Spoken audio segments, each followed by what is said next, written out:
Are live. I am Savage Squishy 86, and we are back with a continuing live stream of Resident Evil 2, the OG version. Um, kind of still tinkering with my situation with my lighting, but unfortunately, it doesn't look like it's going to really be very easy going in the capacity of which I was hoping for. So, camera-wise, it's a bit of a modest little adjustment that I made because I wanted to do it a little bit more simpler, less spacing. I also made adjustments to the screening for the sense of it. Basically, it's just much more applicable. But so far, that in that regard is pretty much good. Um, for added Vanity Fair, I've gotten these new candles, which are really cool. Uh, Electronic in nature, but all the way around pretty unique in their purpose. So, with the intent to basically give a little bit more in the film. Once I get a new camera, I'll be pretty happy, but that's essentially what I'm aiming for. So, anyway, fucking hell, this is really ass. I okay, so um pretty much what we're going to be doing here is we're going to be doing the second scenario with Leon essentially. Leon's scenario will be pretty pivotal in the fact of it basically mirroring the events of what Claire was going through.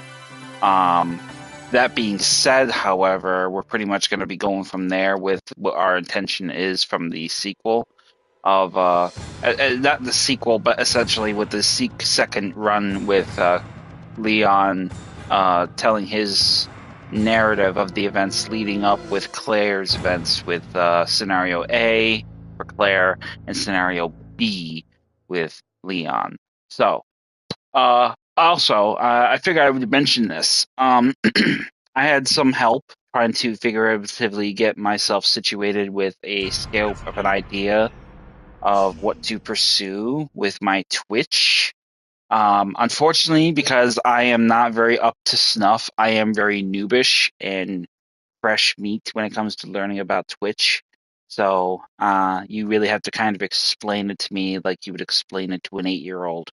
Um, I have no qualms of admitting that because I am pretty inept when it comes to the complexities of Twitch.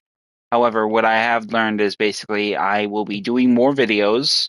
I'm going to try to do a video of Twitch, probably in the future. I cannot do both YouTube and Twitch at the same time unless I figure out the complexities of streaming with a software version and then share play on my computer and then basically do that. I need someone who's educated to help me with that because I am absolutely slow. But I'm going to be going on with my first Twitch stream in the future. I haven't really decided what I will stream. I'm pretty sure I'll shoot for something, but for the foreseeable present at time being, I'm going to be doing YouTube strictly for the time being. But it is kind of informative to know where I am with that now. I will definitely be streaming on Twitch and YouTube in separate departments. But all the same, it will be nice to sort of get my activity going in one respect and going in the next. So, kind of wish I could do both at the same time, but unfortunately, I don't have the hardware or the knowledge of how to really make that work effectively. Plus, my internet isn't really up to snuff to actually do all that, especially when it comes to doing share play to computer and then playing on the computer and this, that.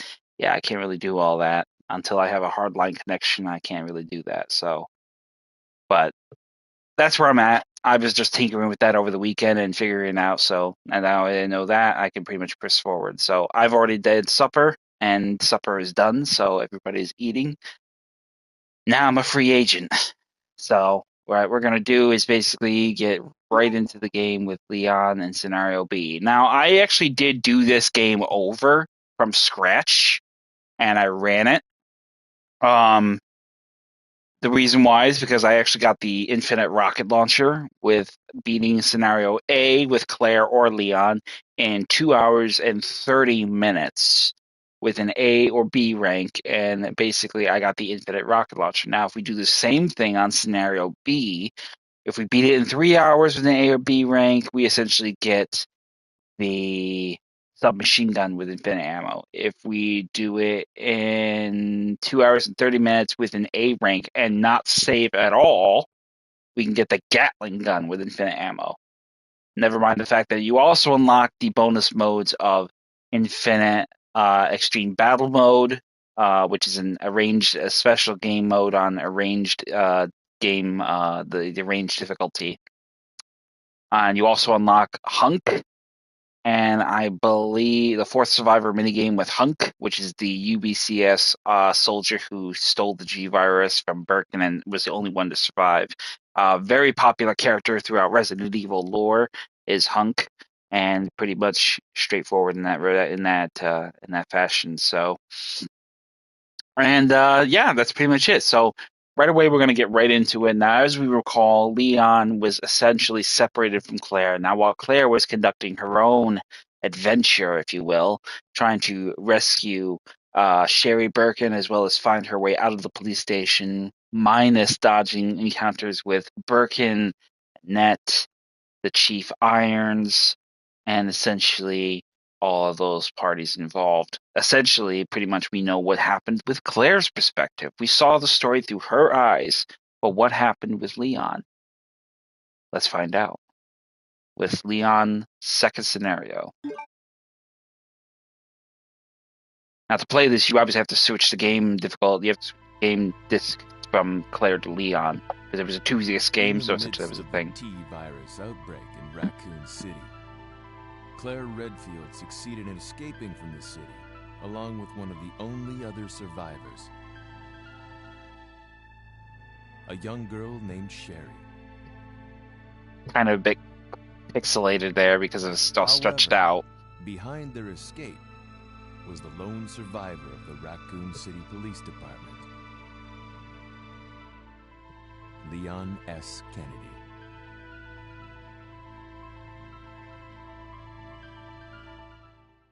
Let me go ahead and see if I can bring these candles a little closer.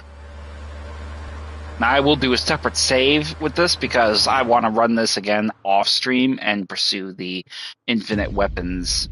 So I don't want to risk destroying that means and that treasure. So we're definitely gonna do that. So let's see if this candle will help a little bit here.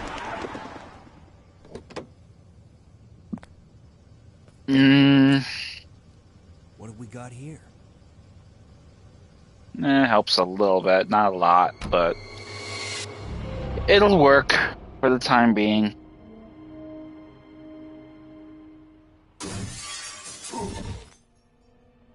I really got to get a ring light or something for my camera because it's just not working too well for me. It's the thing about hating these outdated cameras. Essentially, they're not up to snuff, so.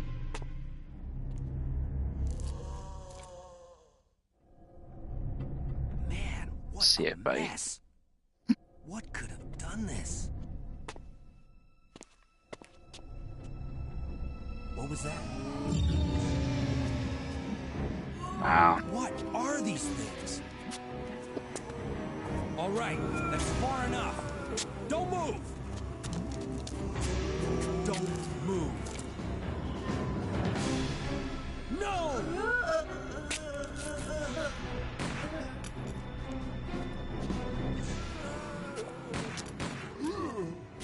What's up with that guy? That was a clean hit.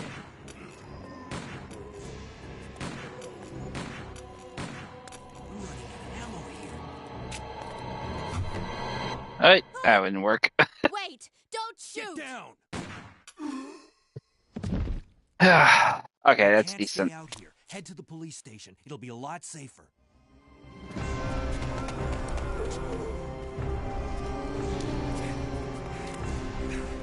There.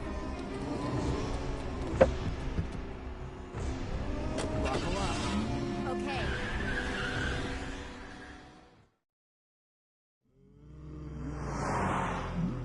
What's going on? I arrived in town, and the whole place went Great. insane. The radio's out. You're a cop, right? Yeah, first day on the job. Great, huh? Name's Leon Kennedy. Nice to meet you. Mine's Claire. Claire Redfield. I came to find my brother, Chris.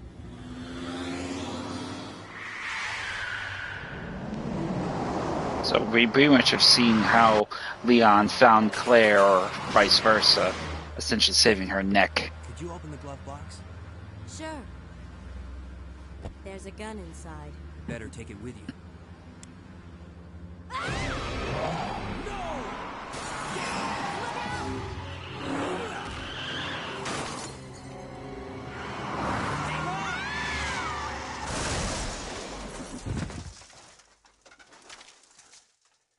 You okay? Still in one piece. That maniac's gonna win! Run!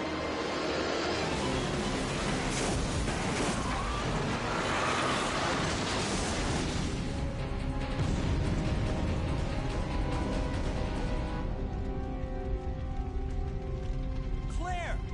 Leon! I'm okay. Head to the station. I'll meet you there. Okay.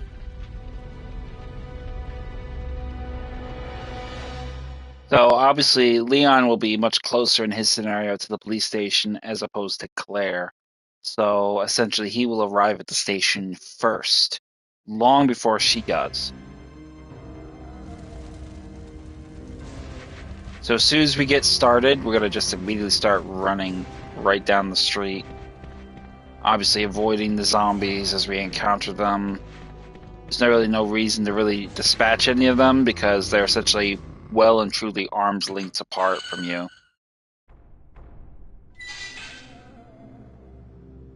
Matter of fact, hold on a second. Let me try something. I'm going to see if this will work. Probably not really, but we're going to just go ahead and give it a shot because I am not happy with this lighting that we've got going on here. So let me see if I can use my phone as a light source. Let me see how bright this is going to be. Okay, that's a little better. Definitely a lot better in that capacity, so we'll do that for right now. It's a little irritating. I need to go buy myself a ring light. That's what I think. And I know just the place where I can go get it, so that'll be a boon to me. So we'll definitely do that. You improvise with what you got, so it works smarter, not harder. So once we get started here, we're gonna head right into here, dodge the zombies around here, obviously, and then basically grab the cabin key. This is essentially what we need to unlock the door leading out of the parking lot here at the police station. So head into here, and this will take us into this door here, which we will use and then discard and enter.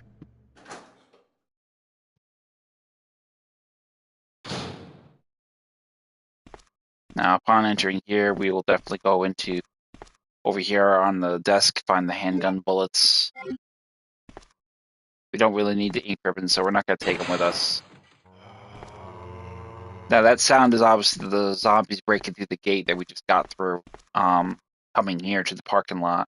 So essentially, the parking garage is essentially overrun with zombies now, so we won't be able to go out that way. So heading into here, we're gonna immediately run into here. Man, let me look at my light. Why is this so dark? Turn up the brightness here a little bit. All right, that's a little better.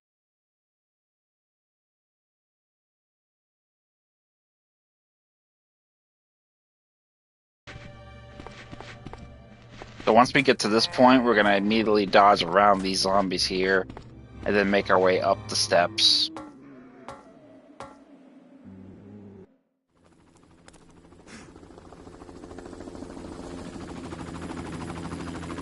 Hey!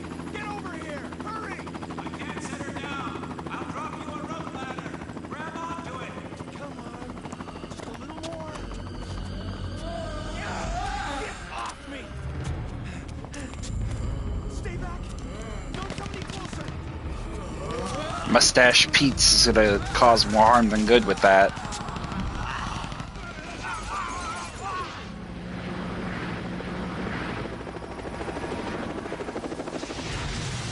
So that pretty much explains how the helicopter crashed and why it was blocking the chief's office. That's essentially how it happened. With Leon's arrival, he saw it firsthand. So that's pretty much just what ended up causing that helicopter to crash onto the police station's rooftop and set it ablaze. So we're going to need to get that fire under control. Now, there's some sequences you will do exactly the same as you would with Claire. There is real no indifference to that function. The only difference is basically the person you're playing as, essentially, and that's really it. Beyond that is pretty much like an unavoidable thing that you will be doing. Oh, you fucking birds, get off of me. Go ahead and grab the handgun balls off the body. I also took the liberty of finding a disproportionate number of hidden bullets in the game. So I'll show you where all those are as well. This hallway will have liquors, 2 by count in it, so we won't really worry about them too much. Entering here, you're going to grab the handgun bullets.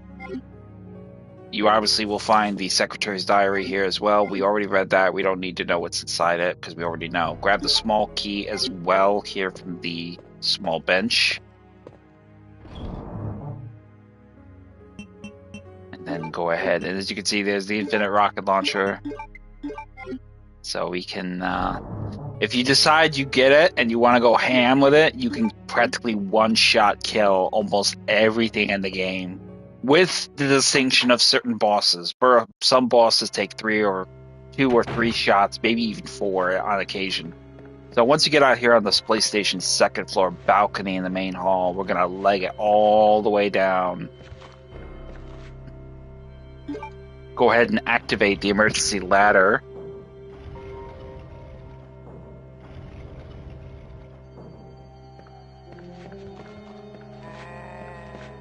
Head around and immediately dispatch zombies here, which you will need to do. If you're not going for the first, if you're essentially going for the bonus weapons, this is going to be kind of one of those things you want to skip, because this is basically just going to get you the unicorn medal so that you could use the spade key.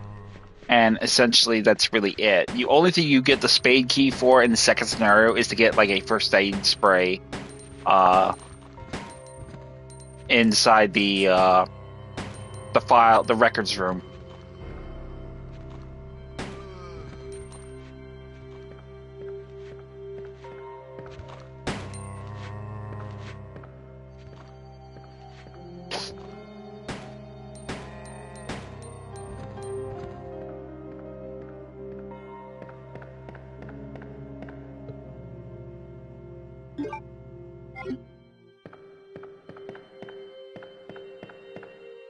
I'm not going to save this because, like I said, I'm going to forego any saving of the game whatsoever because I want to pursue my quest to get the bonus weapon unlock for the second scenario for Leon, and by extension also Claire as well.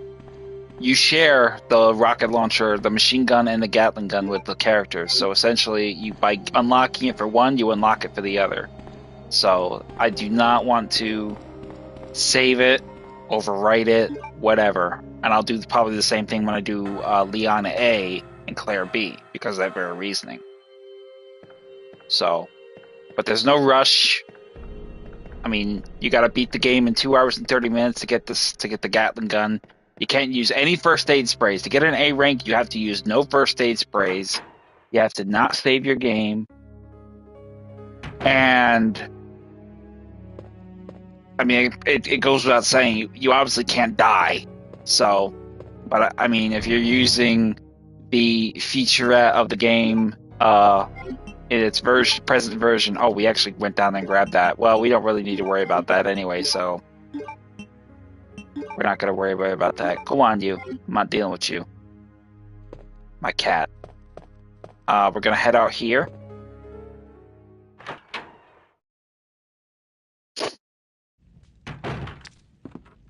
Walk, don't run. Get out of here. I mean it. You've been fed. I don't want to hear it.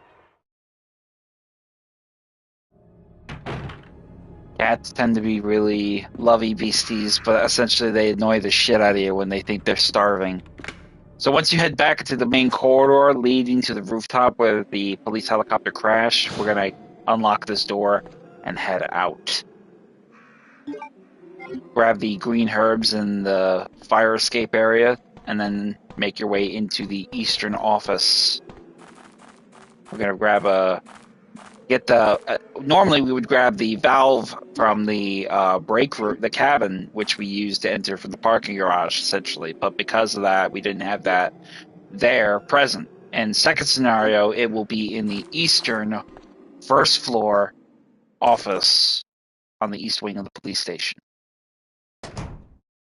So once you enter the east office, go ahead and search the body here in front of you off the fire escape to get the handgun ammo.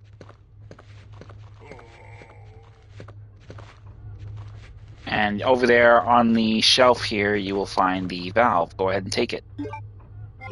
We're not done here, though. We got a few other things we're going to grab because we're going to need them. We got a new nasty customer that's going to be paying a visit to us. And will essentially serve as not the main antagonist, but a main focal point of the antagonist to come for the future of the rest of the game for the second scenario character, be it Leon or Claire, respectively.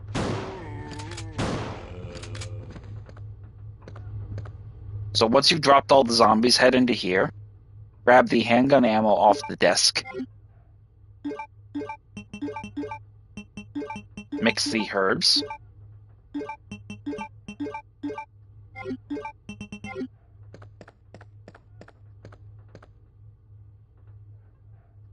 you'll also find not one herb, but 2 herbs back here, so grab them and mix them as well.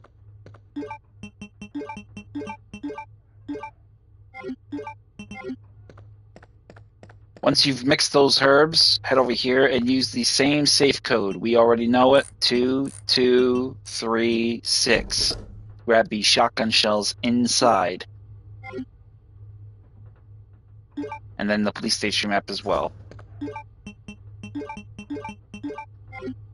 Alright, now we're going to head back to the police station's roof and put out that fire.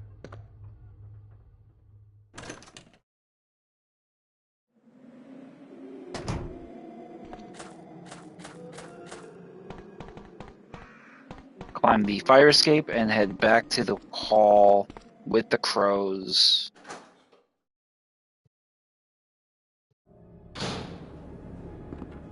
But yeah, I was a bit perplexed. But I was getting rather frustrated because I wasn't getting really a very conclusive answer of how to stream both on Twitch and YouTube, and then it was explained to me through a mutual Blood Chaos Mel. Thank you very much, dear. You are a sweetheart. You were very informative for helping me with that. I was getting rather confused, and I think that's the thing.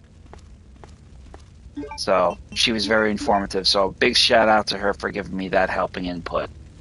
So once you have the valve handy, grab it and use it to basically put out the fire on this helicopter.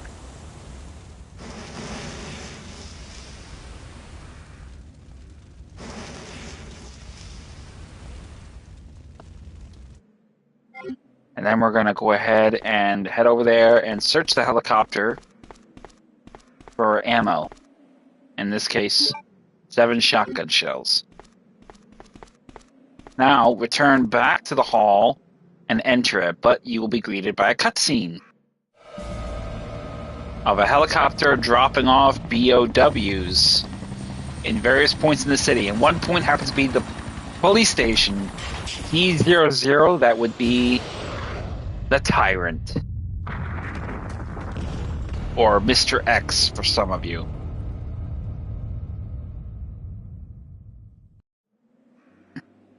So enter the hall once the helicopter scene has passed and the Tyrant has dropped in the building here, demolishing the ceiling of the police station and now blocking our only way out. So standing here, you'll see the Tyrant approaching.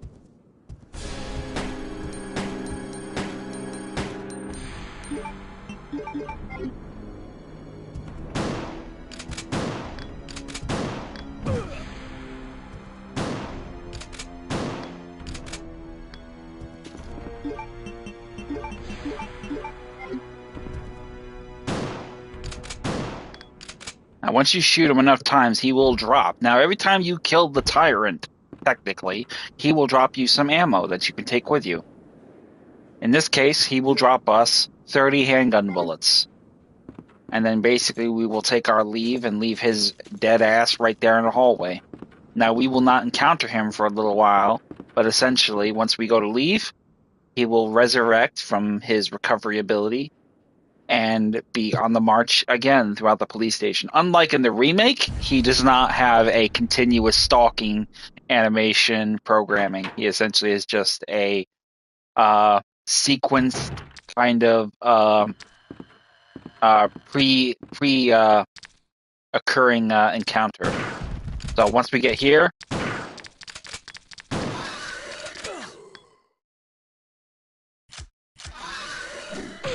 ooh, hello.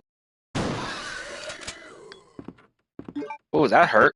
So we lost a little bit of our health there, so that's okay. We used the green herb. Fantastic. So once we get through here, we're going to essentially head through this passage here that now is available to use with the removal of the fire. So heading into here, in this little makeshift art room. Over here, below on the side, you can't see it, but there are seven shotgun shells right there. This is strictly for Leon, though. You will not find anything there for Claire. Grab the blue key card, which will get us access to Paul's computer and make call.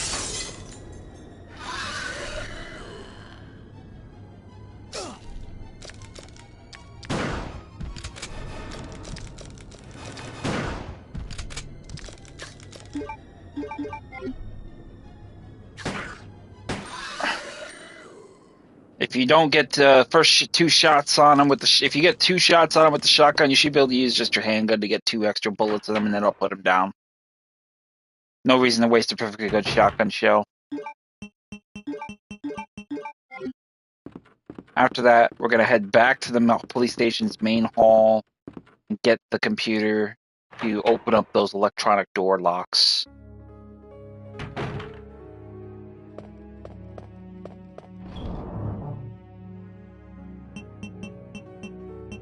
Now, what we are going to do is leave the valve here, take the small key with you, leave the shotgun shells, and leave the green herb.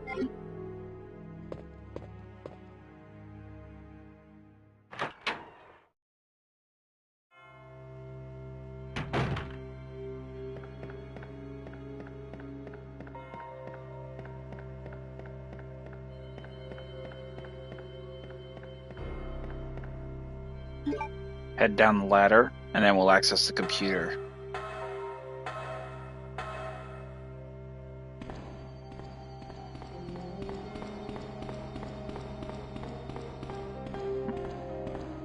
There's nothing there, but whatever was holding me there was holding me there.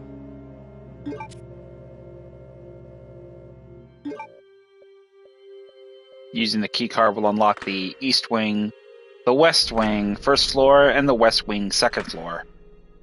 Which was not really a thing, but for whatever reason, I guess they must have thought we would try to enter the double doors back then as well. So, once you do that, go ahead and head up the ladder again.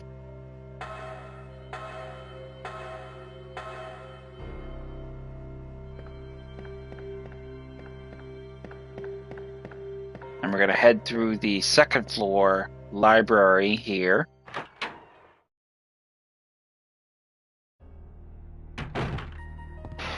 Upon hearing this crash, you'll see that the shutters that Claire initially locked up in her arrival will now effectively be broken, and zombies will spill into the room.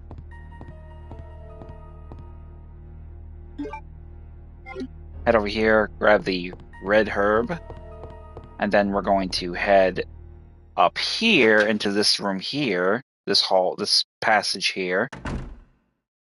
And we will go ahead and use the small key to unlock this drawer to get the gun parts for our handgun. And then heading in there, you'll see that Sherry... Hey, wait!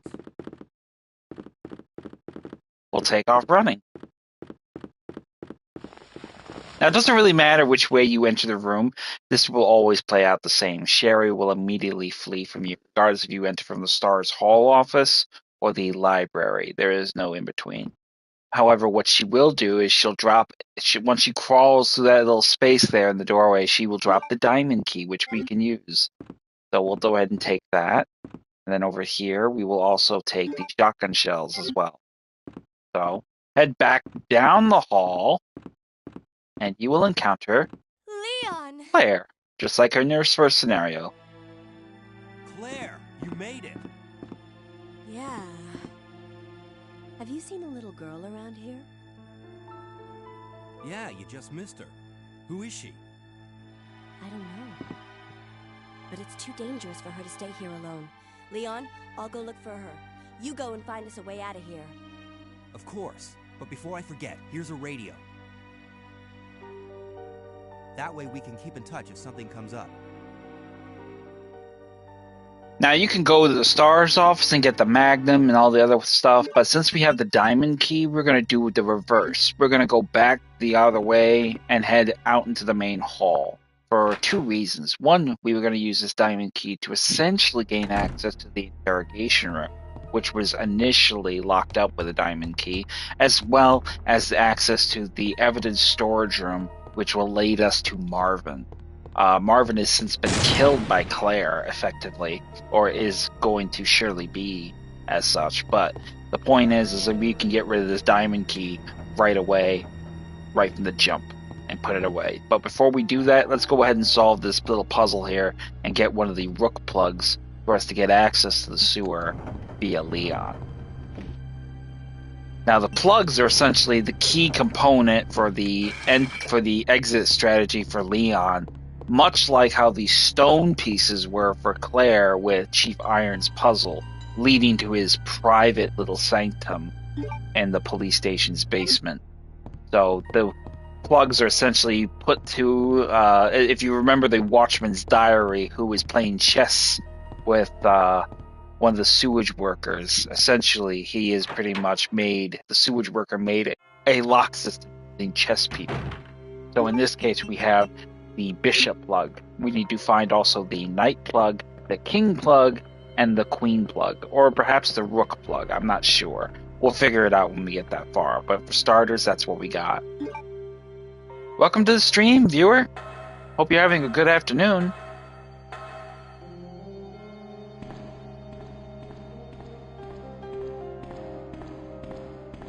So once we get down here, first thing we're going to do is pay a quick little visit over here to the West Wing waiting room.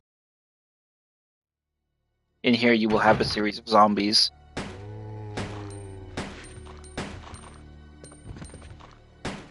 Oh.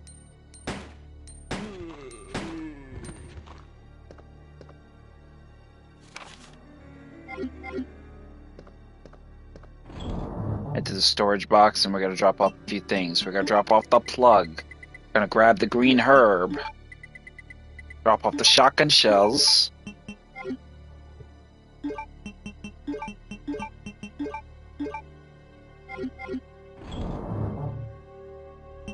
And we're also going to grab the unicorn key, the unicorn medal.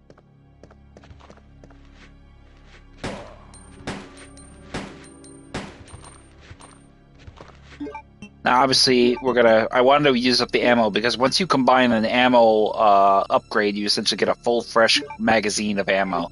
So it's a nice little trick to get the advantage of having the means to have a hearty amount of ammo available to you.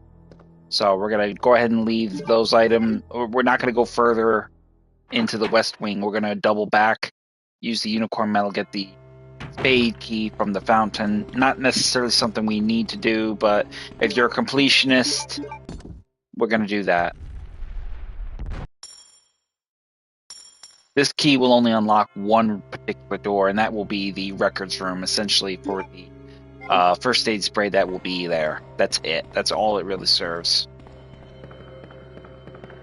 And if you're going for the A rank 2 hour and 30 minute 2 hours and 30-minute run, you essentially really don't need to go there.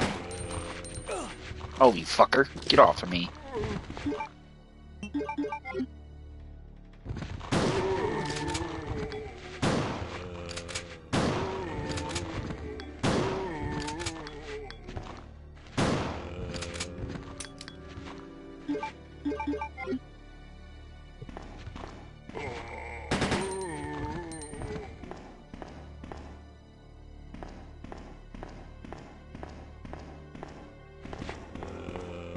Oh, that was close.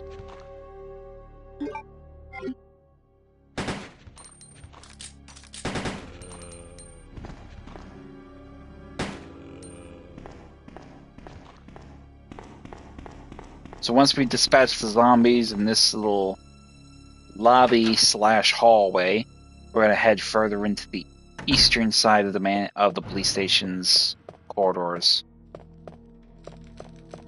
So first thing we're gonna do is we're gonna actually head on over here.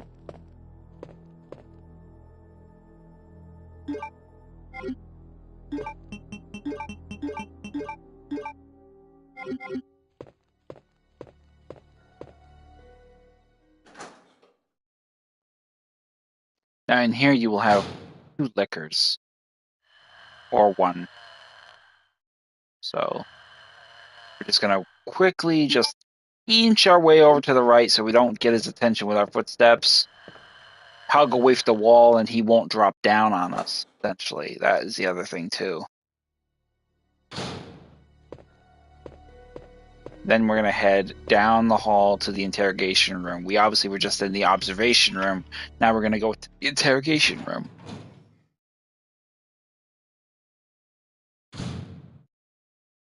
Now, note the first aid spray on the table in place of the wire. You can grab that, but the second you grab it, a liquor will crash through the window. Essentially, the 1 liquor that was in there will become 2, miraculously. Don't ask me how that works. But we're going to grab the rook plug here, and then we're just going to leave. If you're looking for the complete A rank, you do not want these first aid sprays. First aid sprays are, you're really trash at it, but essentially it forces you to really kind of try not to use them if you can.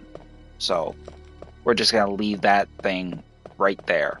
And we're going to head back to the main hall and make our way to the west wing first floor hallways of the police station.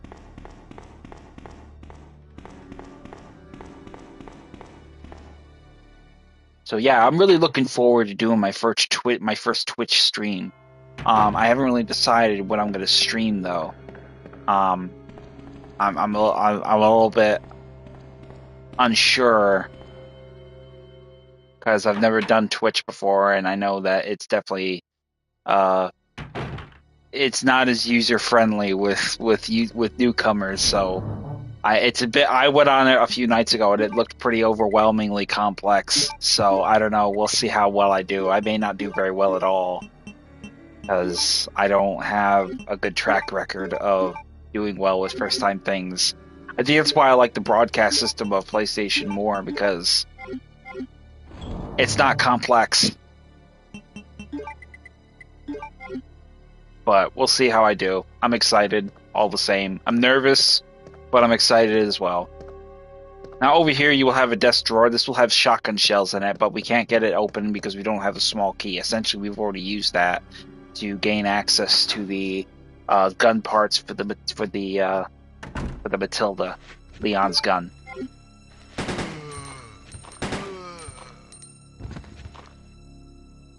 Now, essentially, this is also the corridor where all those zombies come crashing through the party. Hey, god damn, bro. Okay, let's try that again. Forgot how many there were. There was one lying around the corner.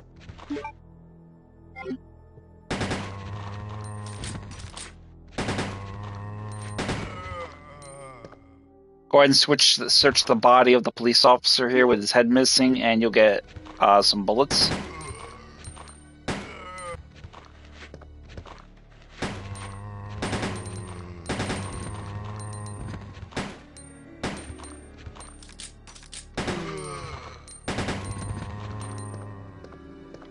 So once we get there, use the spade key to unlock the records room. In here, you'll find the patrol report file, the ink ribbon, as well as the first aid spray up top. Not what we want. I just wanted to use it to show you what's here. If you decide to pick it up, be my guest. At least you ever know that you actually have gotten hurt. You know what you can rely on. So we're going to keep on moving. Grab the green herb, though, here on the floor. And keep proceeding forward.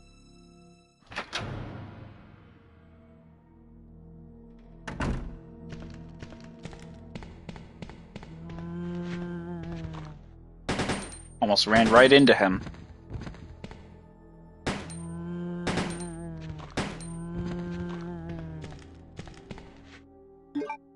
Essentially, zombies here will break through the windows. If you come here first before running into Sherry, you'll see them literally just breach through the wooden boards and such, and just immediately cause havoc. So if you take this route before going to see Sherry, running into Sherry, so to speak, I mean, you pretty much will see that happen visibly right in front of you. Boards will break and zombies just spill into the room. Over here in the corner, hidden out of sight, but strictly for Leon in this case, you will find handgun bullets. And then over here, we're going to go ahead and use the lighter to light the fireplace and get the red gem.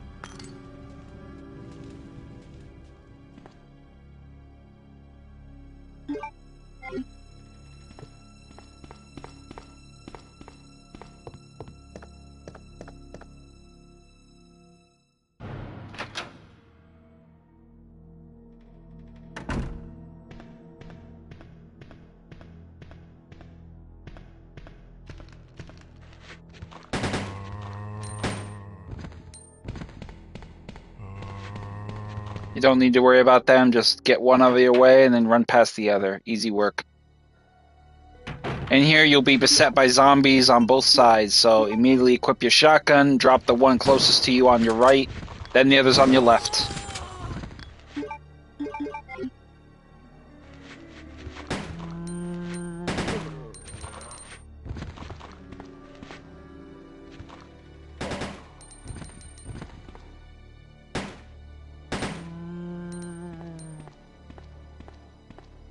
Now, once we've dispatched those zombies, we're going to go over here, grab these green herbs, mix them.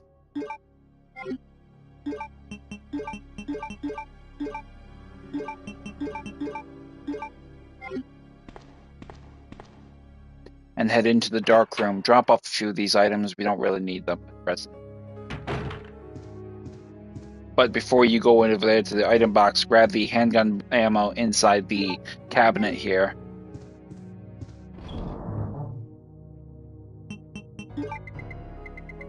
The red gem we won't need. The green herbs we won't need. Go ahead and take out the shotgun shells though, because we may need to just put 2 fresh shells in that. And then reload your handgun and then get out there and let's keep it moving.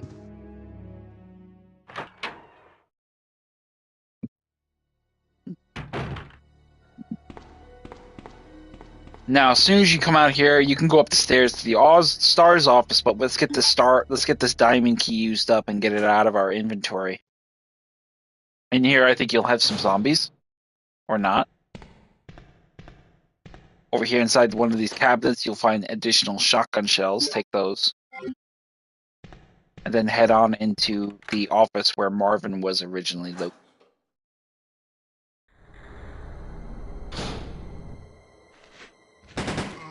Immediately dispatch the zombies.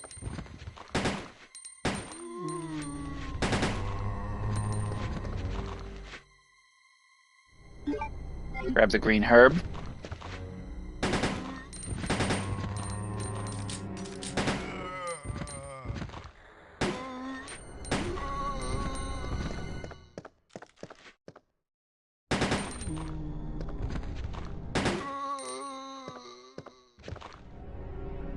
Grab the precinct key from the desk where Marvin was, and that will give us another access point. Then head into here, grab the handgun ammo, then grab over here on the cabinet, the clerk's desk, the small key, which we can use to go next door and open up the desk, get the shotgun shells. And then we're going to double all the way back to the dark room and head upstairs to the STARS office.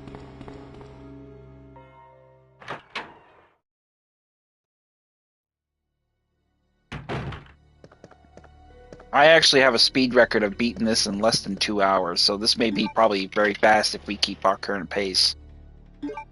Grab the shotgun shells in here, and that will bring us up to 20. And then head on back into the main hall, back through Marvin's Western Police desk, sergeant's office. Squad room, I think you would call this. I'm kind of glad they started giving the names to certain locations on the map of the remakes, because you try to come up with names that sound applicable to their tenacity or their function, but you can never really kind of find the right verbiage or names you would call them. So once out here, head on up the stairs.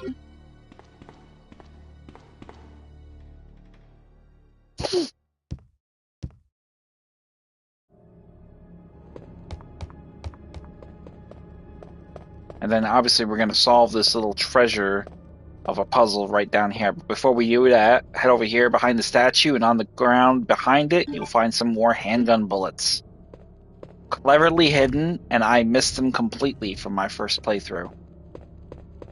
You will have that happen, so get in the practice of running it as many times as you want and commit them to memory so that you never miss anything, especially if you're playing it on speed runs, or I kind of wish there was a hard difficulty. I don't know if there is. I'm getting conflicting reports suggesting that there is certain difficulties that are harder, but I don't know. It could be wrong. We're going to solve this puzzle by pushing the statues to their adjacent walls like so, and we will get the second red gem. Now, mind you, during this entire exchange, Claire is doing her own business throughout the mansion, throughout the police station. I keep saying mansion. I still am hung up on playing Resident Evil 1 Remake. So, heading into the STARS office, essentially, you have a series of zombies in your way.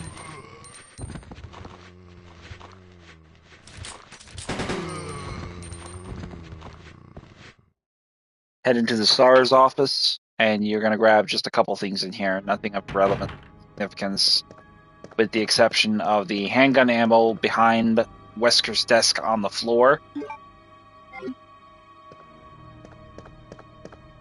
There will be nothing on Chris's desk with the exception of his diary. That's it.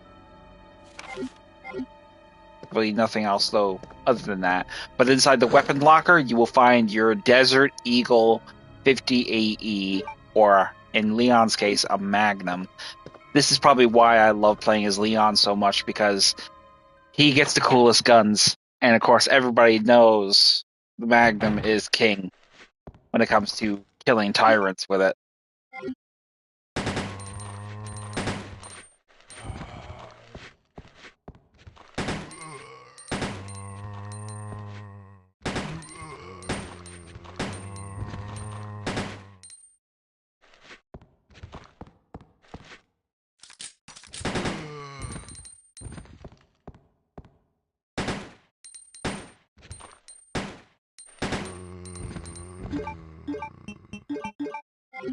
Yeah, I caution you to be very careful with Leon's automatic improvement to his weapon, because you will eat through you'll eat through handgun ammo like gasoline.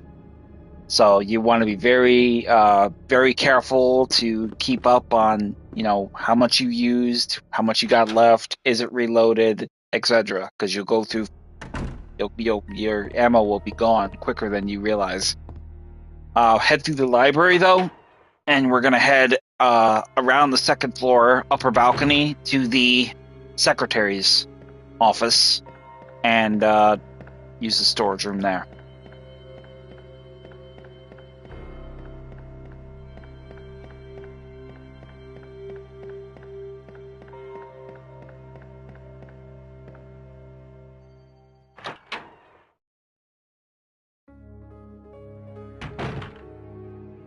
So once we get here, head over to the storage box. The two things we're going to drop off. We're going to drop off the Magnum. We're going to drop off the green herb. No, actually, let's mix it.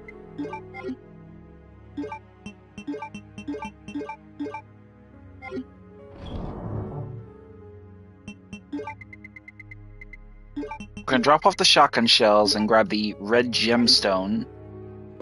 And we're going to prepare to use both of them to get our next rook or chest plug key.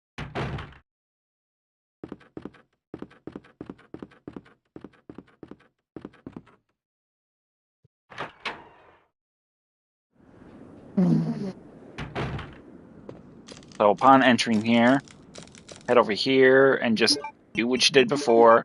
Same deal, gemstones in the chests. Open up the puzzle, get the next plug.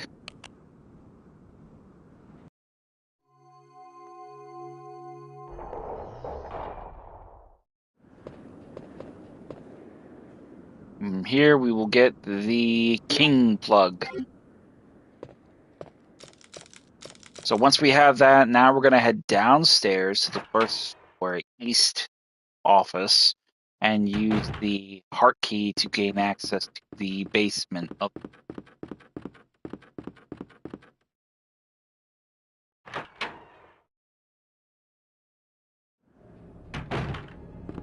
By this point here, the tyrant has disappeared, but essentially is probably scouring the station and surrounding area for people who are its targets or in its way. It's a very perplexing thing. It's essentially here to get the G virus. That much we do know. If you played the remake, you follow the plot just as well as I did. So, upon entering the hallway here, head down here, use the precinct key, the heart key, and then discard it. And we will gain entrance to the basement level area. Over here, grab the green herbs.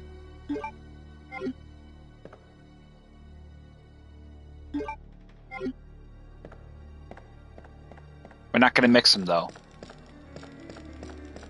Over here, on the right, just out of sight, you should be able to grab some shotgun shells, or not. I don't think so. Doesn't look like it.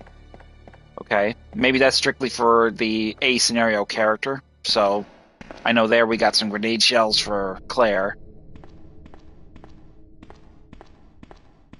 Down here, we will have no threats until we return through here. The autopsy room is essentially locked with a club key, which we do not have access to yet. Out here, grab the red herb in this tunnel area.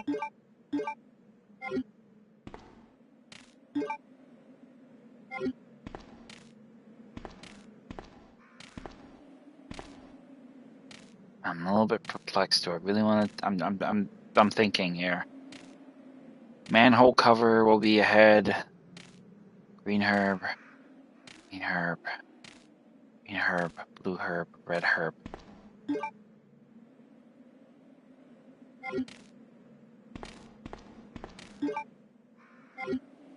Yeah, we'll go ahead and do it.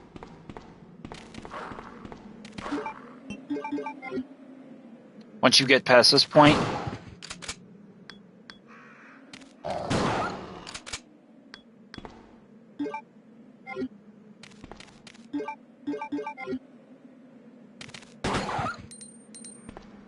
two shotgun blasts and two pelts from the Matilda will essentially put down the two dogs that jump from the street level down into this little drainage area. Now we're going to head down in here to the storage room. We're going to drop off our herbs. That's all.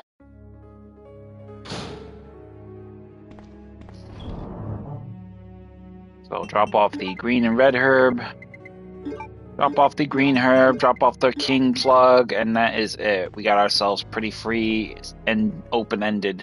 Because there's a lot of herbs we're going to grab, and there's also going to be a key item we're going to need to grab as well. But I definitely want that comfort zone to have a little bit more in the way of space. We're not going to have the side pack available to us because Claire has essentially already taken that. So we want, and we're going to have to grab the machine gun as well. So now we're going to head back the way we came, back into the basement level of the police station. First place we're going to stop on our way to the parking garage is going to be the power room here on the right. To get the key card operator working effectively, we need to restore the power properly. Over here under the table, you can't see it. More handgun bullets. Grab them. Over here on the left, grab the green herb. Back here, we're going to do this puzzle with the power control panel. So we need to read the supply power, and we have to get it around 80. So same thing from pitch. Up, up, down, down, up. Or up, down, up. Whatever you prefer. But that is essentially what we want. 80. Bang. Done. So with the power restored, keycard worker is working. Now we just got to find the keycard. Over here, grab the police station basement map, and then move it out.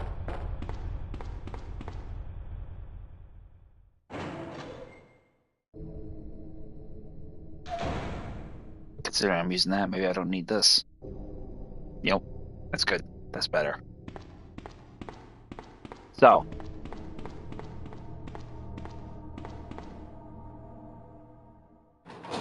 What about this? Don't need that either. Okay. I'll run with it. So once we get here, we're going to pretty much head into the parking garage just like usual, taking a stroll, and boop!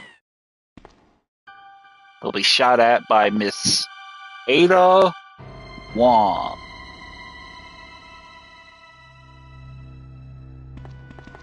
Sorry about that. When I saw the uniform, I thought you were another zombie. Who are you? Ada Wong. And what are you doing here? I'm looking for some guy named Ben. He's one of those reporter types, always looking for a scoop. I heard he was locked up in the cell block, only there's a wrecked car barring the entrance. I've been trying to find another way inside.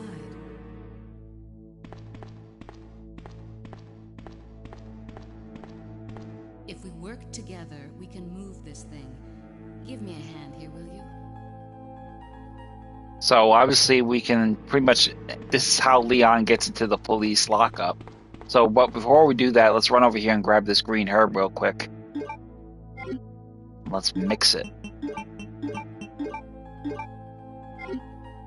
Now we'll go over there and we'll push the police riot truck or SWAT team truck out of the way, removing it from blocking the lockup area to the jail.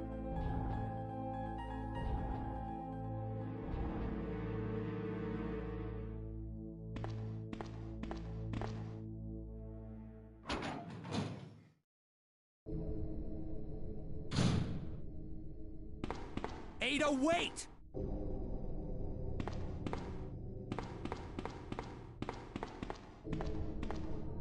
Now, we'll go into here first. You can go to the far end of the lockup or not. It doesn't really matter, but we'll go into here first because we're going to actually come later on anyway.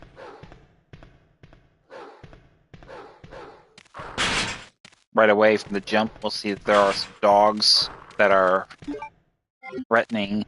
That grab the red herb back here and then immediately engage the dogs as they break out of their kennels.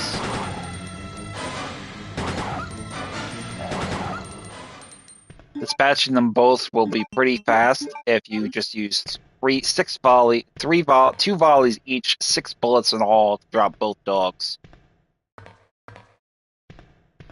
But inside this dog's kennel especially, we take interest because we want the blue herb that's inside.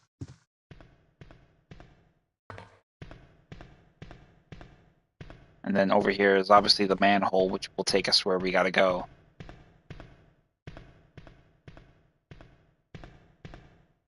And head on our way out of the kennel, and then into the lockup to the right. Here there will be a film. We'll go ahead and use this later on,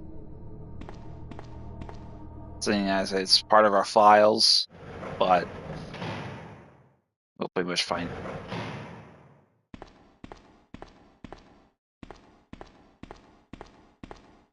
Over here, inside this jail, we'll go ahead and take the green herb. Go ahead and mix it. Red herb, and then the green red with the blue herb. Then take the blue herb separate. And hopefully we won't have to use it. Because where we're going, we're going to run into some spiders, which will be potentially threatening to poison us. And there we go. Next cutscene.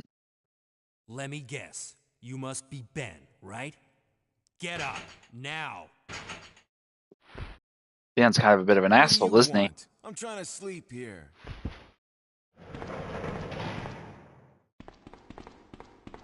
Is this the guy? Ben, you told the city officials that you knew something about what's been going on, didn't you? What did you tell them? And who the heck are you?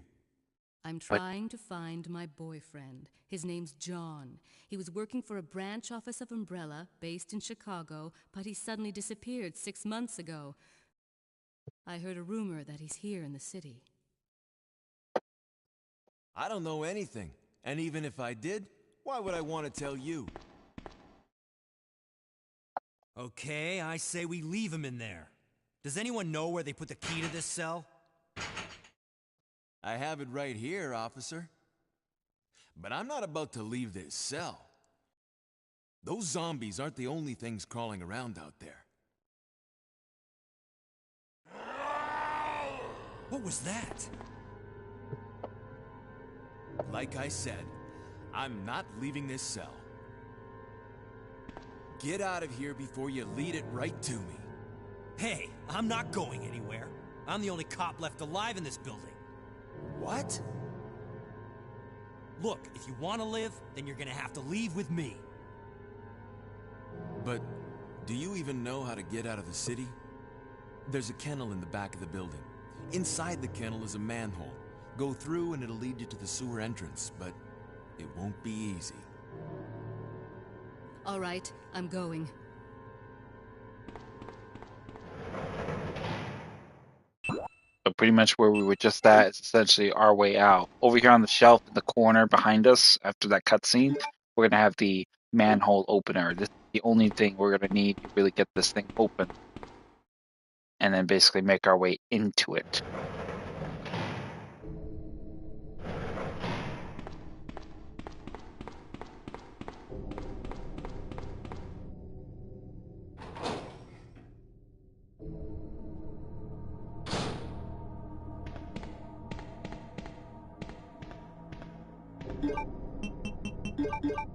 So go over to the manhole cover and then use the manhole opener to open it up and then get down into the waterway area.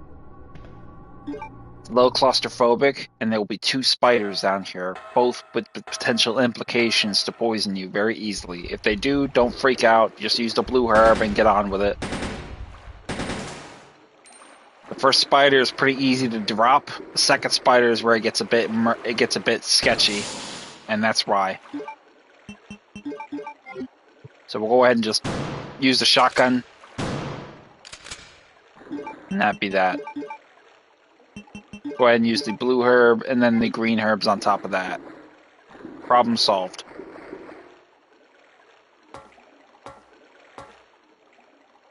And you don't take no points in hitting. You don't lose no points if you do use herbs. First aid sprays do cost you more.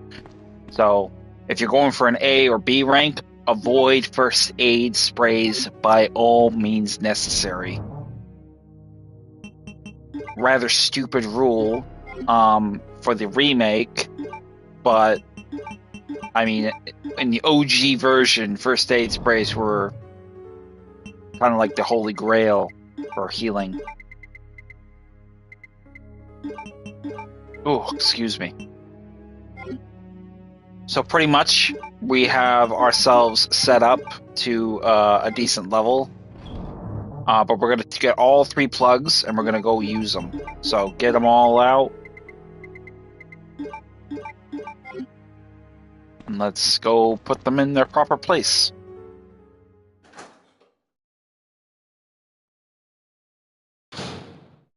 So I'm thinking, yeah, let's go ahead and get in here first before I say anything else. Essentially, this is where Leon will make his way to the sewer from this room here in particular. This is essentially the basement level area that the Chief Irons would be using to get to the sewer, perhaps, or maybe even the sewage workers. I'm not sure, but this is where you would use all of the plugs in question: the bishop, the rook, as well as the bishop, the rook, the king, and I believe the knight or the queen plug. I'm not sure. But that is where you would find them in that order. But no, I was thinking for Twitch, what do you guys want to see me play? I got tons of options. I got Tomb Raider, I got Doom, I got Resident Evil, I got Metal Gear, I got Devil May Cry. What do you guys think I should play for Twitch? My first I Twitch don't run. think I've introduced myself. Let me know in the comment My name's section Leon. if you can. I'm with the RPD. I'm not competitive, and I'm really leery about that with It's a Twitch. dead end.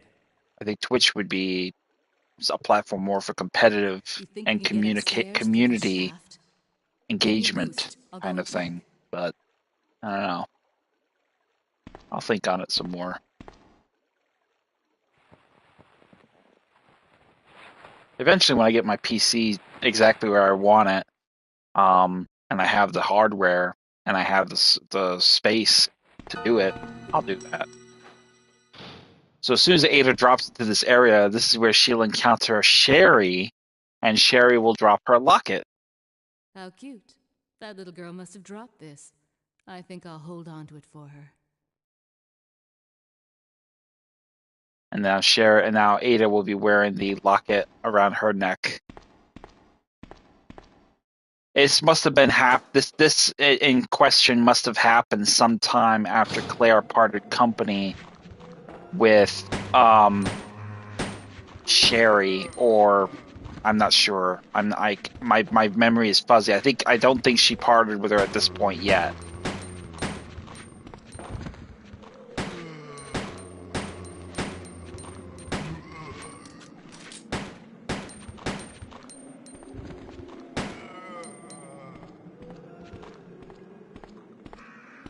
So after we drop the zombies, we're going to head down the elevator that initially Sherry takes up to get to this area when she separates from Claire. At the bottom of the elevator, you'll find shotgun shells for Leon. Go ahead and grab them.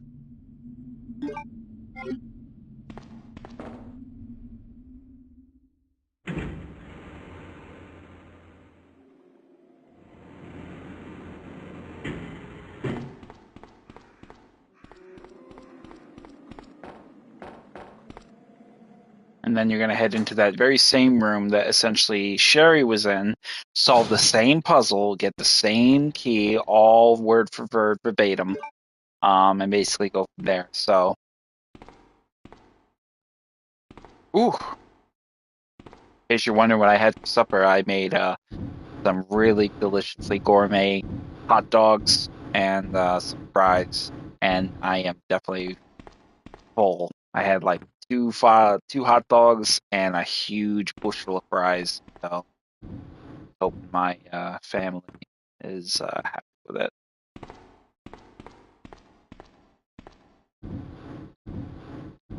Served it on the stove, and then I was like, "Yep, I'm out. You guys help yourselves." I got right up here to get the stream. So once we push those boxes in their corresponding positions, go ahead and fill the water area with water, making that bridge and getting across.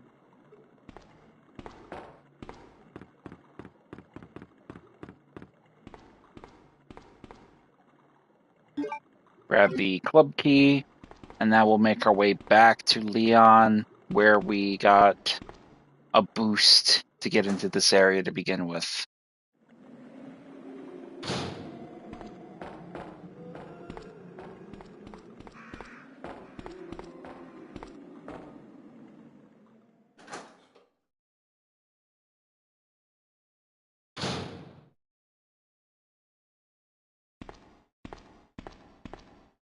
Leon, can you hear me? Ada, did you find anything? Right here. Think fast. Here's one more.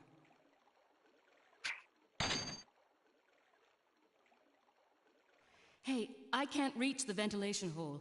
I'm going to have to find another way around. I'll catch up with you later. What? She could have easily Ada, jumped up there and wait! grabbed on that thing. She deliberately ditched him, just like that. Leon, come in.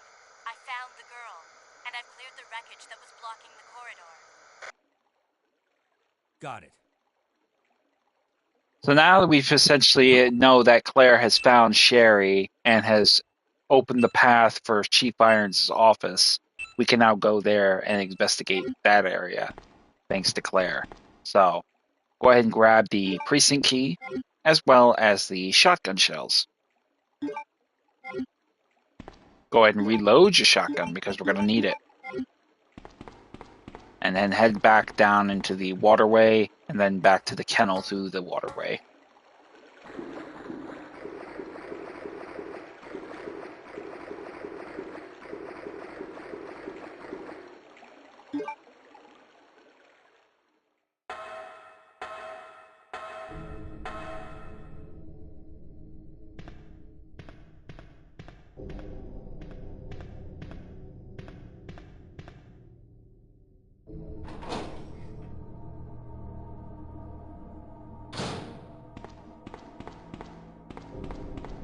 Now, since we have the club key, we now can access the furthest first floor conference room of the police station. We can also gain access to the morgue, as well as the resting room for the night officer.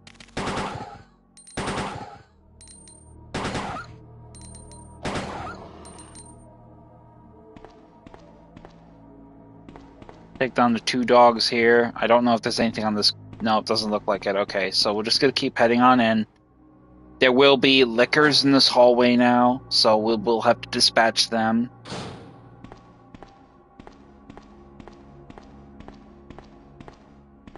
I think. Or maybe not. Okay. Excuse me.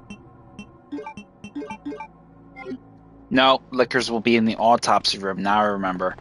So instead of the autopsy room, which essentially held zombies for Claire, will essentially now hold liquors for Leon, 2 by number. So we'll have to take them one, and then... So... equip your shotgun and get ready.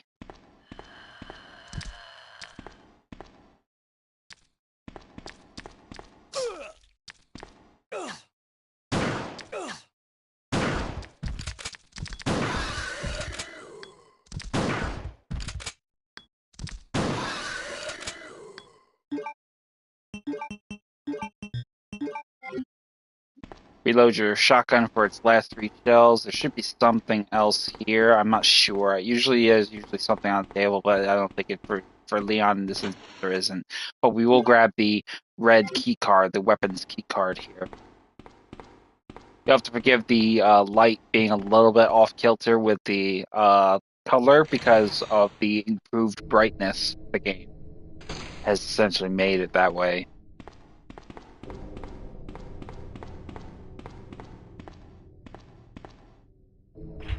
So weapon storage is essentially going to be through here. So we're going to go ahead and use the key card and get our way in. In here, you will find a magazine for the Magnum, as well as 2 boxes of handgun bullets.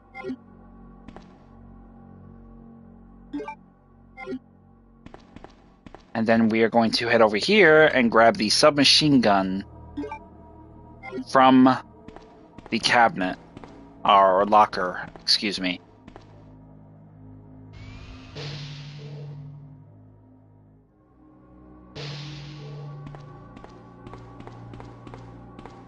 And then we're going to make our way up and out of here.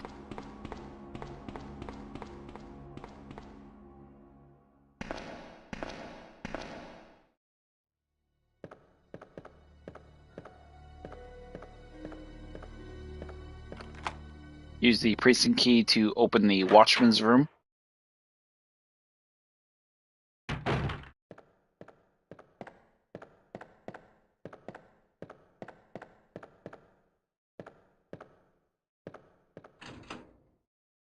Now, one of these lockers will essentially harbor some shotgun shells, which we...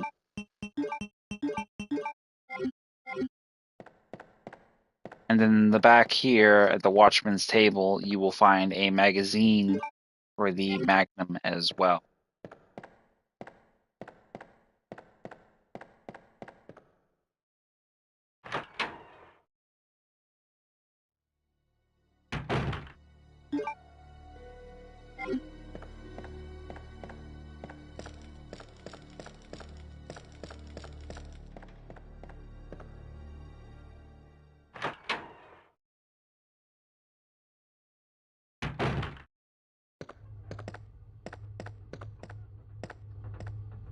Now we will make our way to the conference room and use the club key for the final time to gain access to the conference room, essentially getting us the gear we need to activate the upper level of the clock tower of the police station.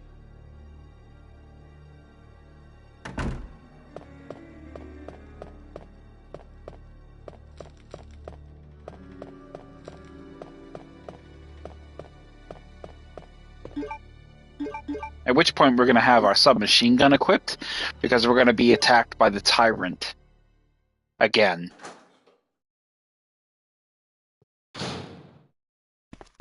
So once we enter the conference room here, press conference room, we essentially are going to light this brazier over here, solve this puzzle. So again, like we did with Claire, 12, 13, and 11. Which will drop the gear clock out of the puzzle. And the second we try to leave to go get it, the tyrant will crash to the wall and engage us. Immediately open fire on him, and that will drop him dead on the spot. Go ahead and pick up the handgun bullets he drops, and then also run over here and grab the gear.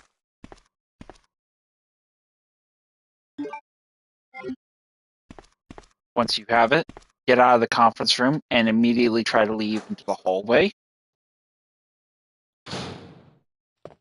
And as soon as you get around probably 2/3 of the way, the tyrant will appear yet again and attempt to attack you. So immediately head down the hall and open fire on him again with the SMG.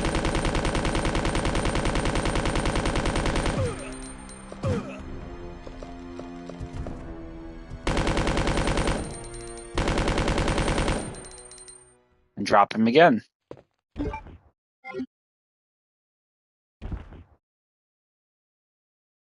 Grab the shotgun shells he drops for you this time. And then get out of the hallway. This guy is a real pain in the ass in second scenario. And the same happens when the roles are reversed. If you're playing Leon A and Claire B, it's the same deal. Except Claire will be dealing with the tyrant more than Leon will. But I don't know. I think there's just something uniquely attributary to Leon engaging with the tyrant. I mean, Mr. X and Leon seem to be quite the staple. We saw that in the remake, and if I understand it correctly, we see plenty of that in other installments throughout Resident Evil as a whole, be it the films or the games itself. So I don't know. I mean, there's just something very inherently unique about that encounter with the tyrant when you're dealing with if it's Leon. So, but you know, I digress. We're gonna go ahead and drop off our Magnum ammo though. And we're going to grab... First thing we're gonna do is gonna heal ourselves a little bit, because we definitely need it. Oh, that didn't do anything for us. That was a wasted... That was a waste. That was a waste. Let's go ahead and put something a little... Let's use something a little bit more appropriate.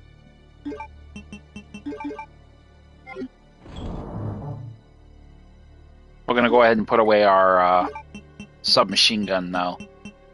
We will take our Magnum.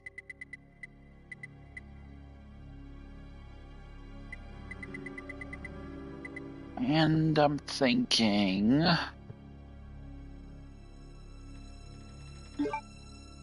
Yeah, we'll take our Magnum, we'll take the gear clock, and I think that's pretty much it we're gonna take for now.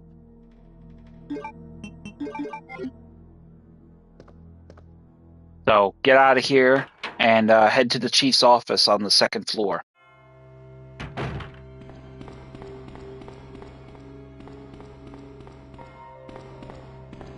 Matter of fact, have your shotgun ready, because at the top of this ladder you'll have a licker lying in wait to impede your progress. So we'll just kill the licker real fast, and then we'll get a move on.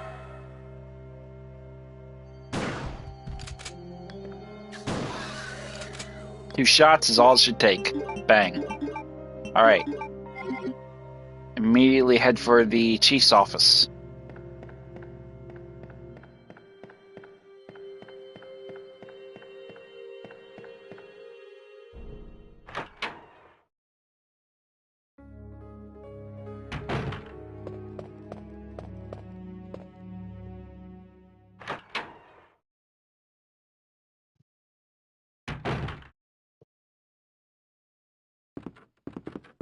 Looking at you, maniac. I see you there.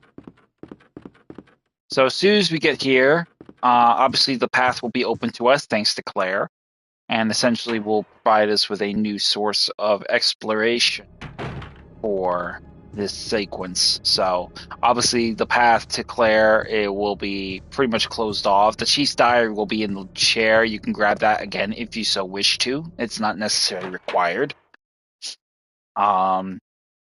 Leon does not encounter the chief of police, thankfully, so kind of a blessing in disguise, because he is a sleazebag, and I wouldn't want to be associated with him if I was a cop. So head on down the tiger hallway and into the collection room. Suits of armor and shit. I mean, this guy gets some pretty crazy shit back here. You don't really get to see a lot of it because that particular hallway is so dark, but yeah. Inside the chest, though, here where we initially, if we played as Claire, we saw that it was actually first aid spray. She has left us the crank. Whether it was her or someone else is irrelevant.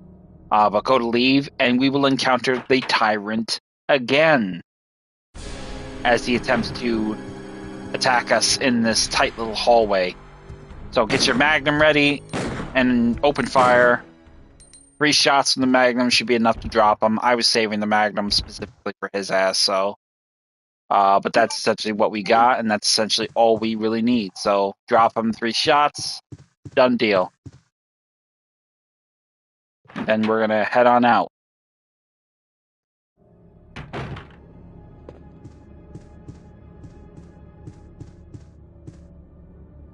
Now we have the crank and we have the clockwork gear. So essentially we are going to make our way to the 3rd floor of the police station, clock tower itself, and solve that puzzle. That will provide us our 4th and final plug key for our way out of the station and into the sports. Let's get on it.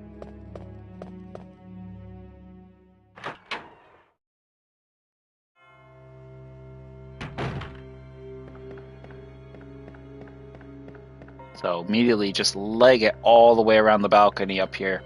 Straight shot directly to the library. From the library, straight shot directly to the 3rd floor. And then from there, immediately just a short throw distance right down to the clock towers.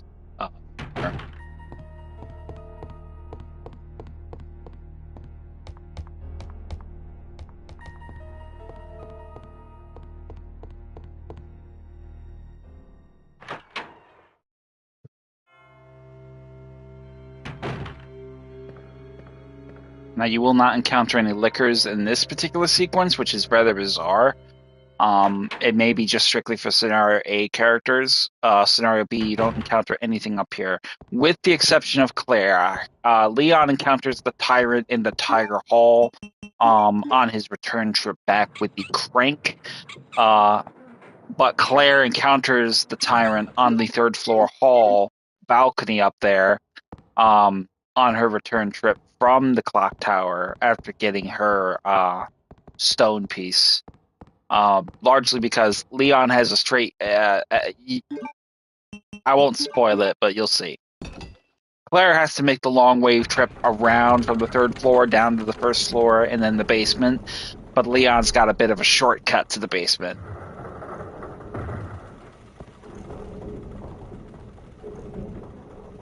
So here we got the night rook plug and the night plug, and that will be the last one. Now here we have an old dust chute. Will you jump down?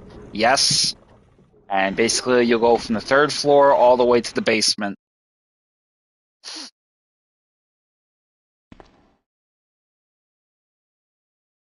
No!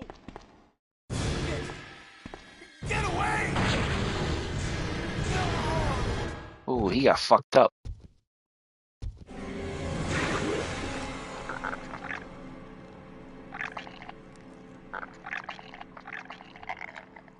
It is always such a trip, that big fucking eyeball on the shoulder.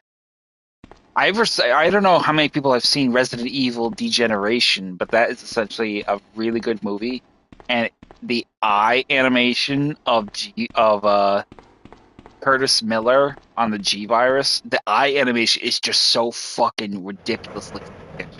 It's just this huge ass eye right on his shoulder with this tiny little pupil. Can you still hear me? Come on, answer! Damn! I don't believe this. I almost got the story. I bet you did. Ben. Look at you. Bitter irony. The chief of police, a co-conspirator. Get that scum. Make him pay. Hang in there, Ben.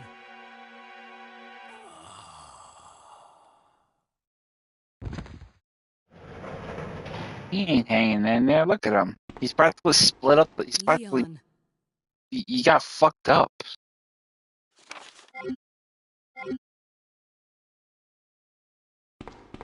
Where are you going, Ada? To the chemical plant. I have a feeling that's where I'll find John. Ada, wait! Hey! Leon, are you still there? We're leaving. Are you crazy? The streets are still crawling with zombies. It'll be all right, trust me. We found a way to the sewer. Follow us later. Claire! Claire! Wait, wait! Man, why doesn't anyone ever listen to me? Poor Leon. Everybody's dicking him around and shit. Doing him dirty like that.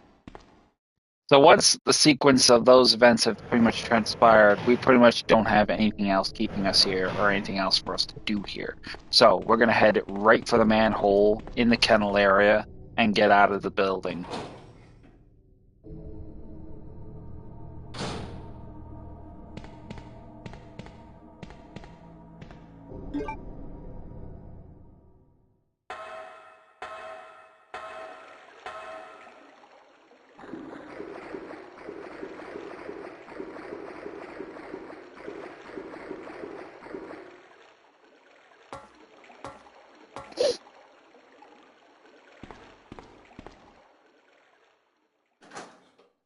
So before we get into that, we're going to get a few things in order that we need.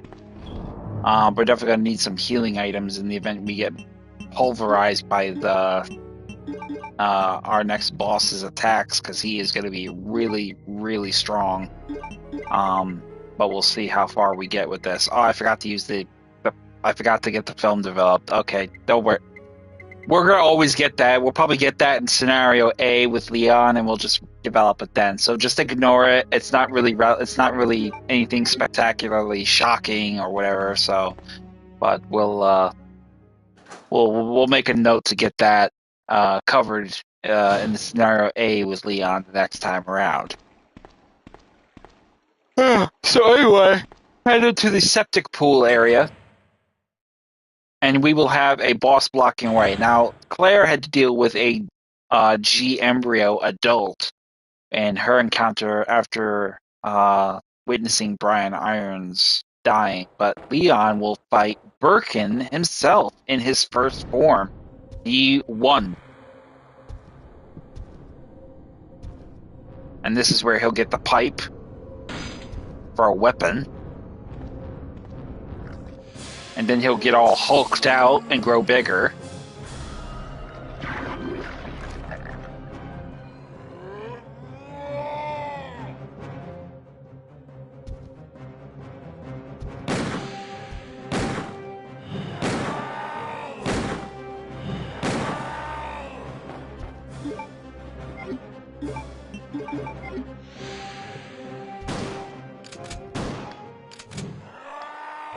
Two shotgun blasts is all it takes.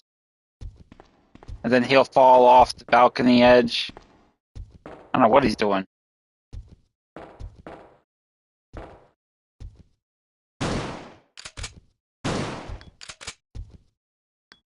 Bye, buddy.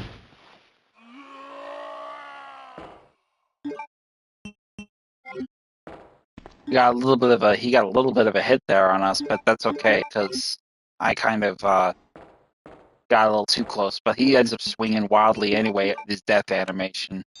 So I'm not sure if we took really any damage, but if we did, I'll probably just green herb I have and mend it. But once we use the night plug, we'll get through. But Ada will get in before us. You could have helped us, bitch.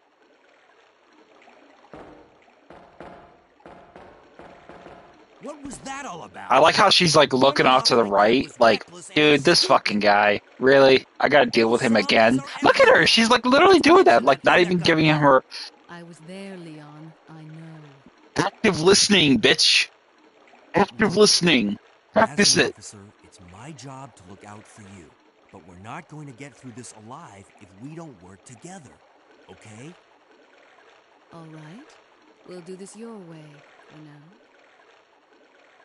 The disrespect is just, it's so evident with this girl. It is so evident with this dame. Because she's like, literally, she's like, okay, we'll do this your way for now.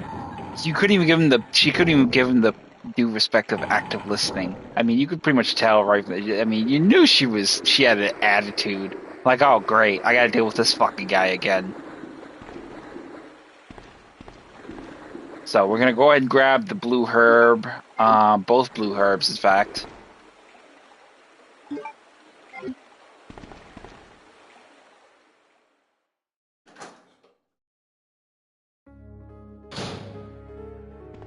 So upon entering here, this other control room, mirroring that of the one that Claire entered in her own run with Sherry, we're going to go ahead and grab the green and red herb here, go ahead and mix it. It's fantastic.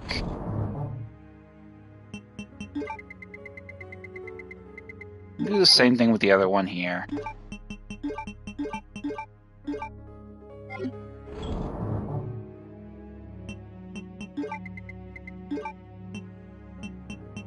And then we're gonna head, thinking. I think we're gonna have handgun bullets over here. Yes, we are. Very good. Take them. And then we're gonna push this cabinet aside and open up this warehouse area below. Now, this particular door is accessible to Leon, but later on, when you wake up, I'll explain that too. When you wake up, you could actually gain access to Claire's warehouse, but you need a small key to gain access to it. But over here on the wall, you'll see a oil lantern. Go ahead and grab it and light it with your lighter. Over here on the shelf, you'll find a magazine for your Magnum. Reload it.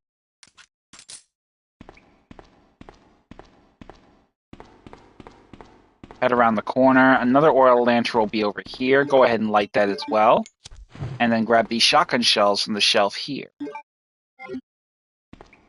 Then make your way out.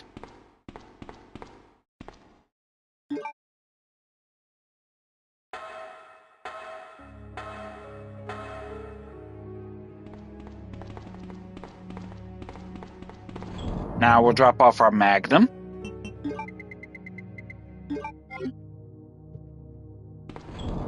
Oh, what am I doing? Reload your shotgun and get a move on. Head right for the ladder. Head right for the elevator.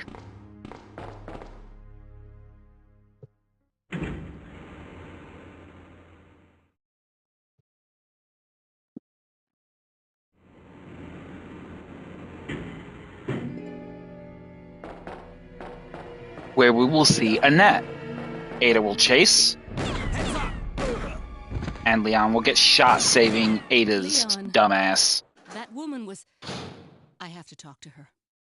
Now, obviously, you can see that Claire's already been through here with the elevator on the far side being down. We're not going to take that, though. Instead, what we're going to do is pursue Annette with Ada. Leave the elevator for Leon, and essentially we'll navigate that with him later on. Enter the next way into the sewer waterway. Annette will be immediately running to the left. Follow after her. The fan system will be disabled at the present moment. We're going to go ahead and head up inside this sewage duct. Or ventilation duct, excuse me. The roaches will pursue, or locusts, whatever they are. Ignore them. And continue the chase.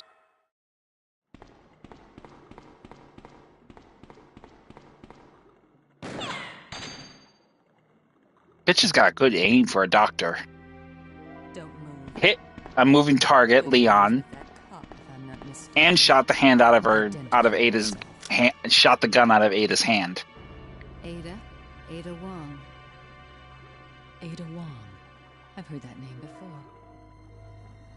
Now I remember. One of the men from Chicago who came to assist the T-virus research used his girlfriend's name as his password. Ada and John, I believe. How did you know? Who are you? Annette Birkin. My husband is the man responsible for the creation of the T-virus. William Birkin. What? John's dead. He became one of those Actually, he's zombies. not. My condolences. And although I regret this, James you will be Marcus created the forgiven. T-virus. I won't let anyone take the G-virus away from me. G-virus? It's capable of creating the ultimate bioweapon. Its potential is even greater than that of the T-virus. Then that must mean the creature in the police department is... precisely my husband, William. And it's all Umbrella's fault. None of this would have happened if they hadn't tried to steal his research away from him. She'll notice the locket. Where did you get that pendant? It looks exactly like the one I gave Sherry. She dropped it. I've been holding on to it for her. Liar! Give it back to me!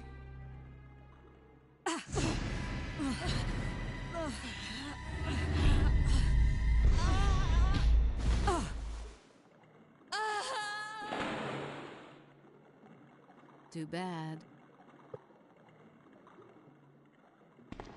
Beat it. What are you doing? So once that whole fiasco has come to clears, we'll see that she actually has a G-virus sample in the locket, which explains why she was so bent to get it back from Ada. So essentially, we have the solution already. But we're going to head down the passage here and take the ladder down. Now, obviously, we initially... If we hadn't killed the crocodile or alligator, the giant alligators, alligator. If we haven't killed the alligator in Claire's game, it will still be here. If you have killed it, Ada will be here until you find her later on. At this point, you'll take control of Leon again. Ada? So get up on your feet and then head up Claire's elevator. You don't need to do this, but if you're hurting for resources, this is what I would do. Here you'll find a few things. Actually, well, no, actually, we can't go up there yet. Let's rewind it a bit. We need a Ava? key. We need a key to unlock the door because Claire's door is locked, if you recall, and she had to use a lockpick. Well, Leon doesn't have a lockpick, so what we're going to do is head out here into the waterway that Ada and Annette initially took. However, some time has passed since then, and the fan for the ventilation system is spinning again, so we won't be able to gain access that way. But what we will do is climb up here into this corner here. On the left body, you'll find a small key to open up that door. On the right body, you'll find the wolf medal to open up the way to the sky tram. So we have both those items in our possession. Now, we're going to double back and go back to Claire's control room and in turn her warehouse. Go on, will you? I don't have anything for you, chunk. So head up the ladder now. Elevator. And the black bag on the table here will have some ammo. Grab that. You'll also have some green herbs over here in the corner you can grab.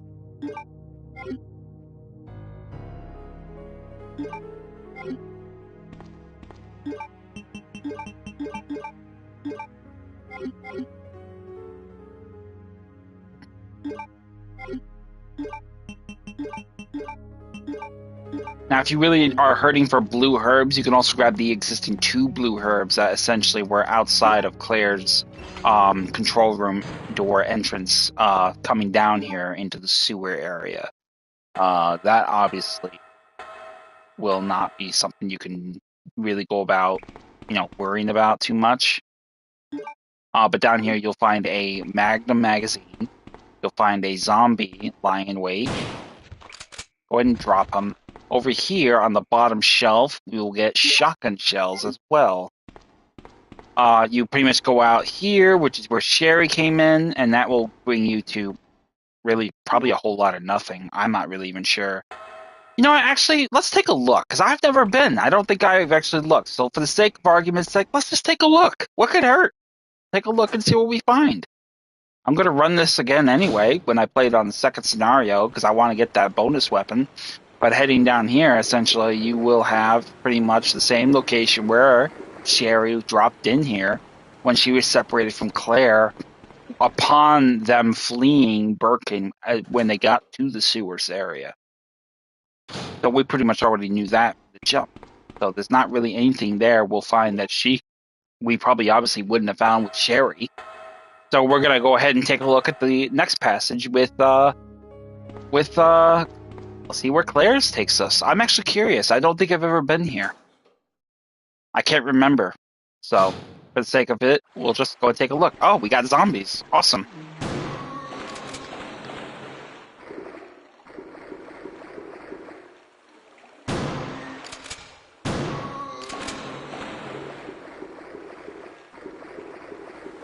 Heading into the other passage where Claire had come into here. Now, we all pretty much know that this is where Claire had made her entry into the sewer area, essentially. We pretty much can go down the ladder and go from there.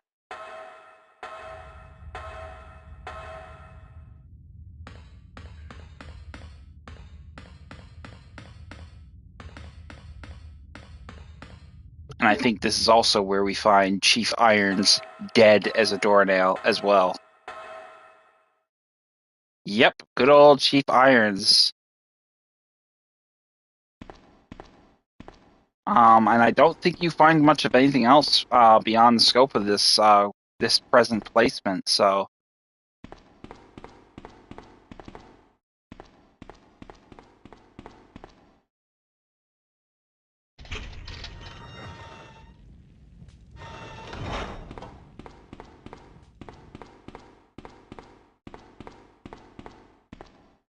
kind of uniquely cool to be able to revisit these locations in separate scenarios.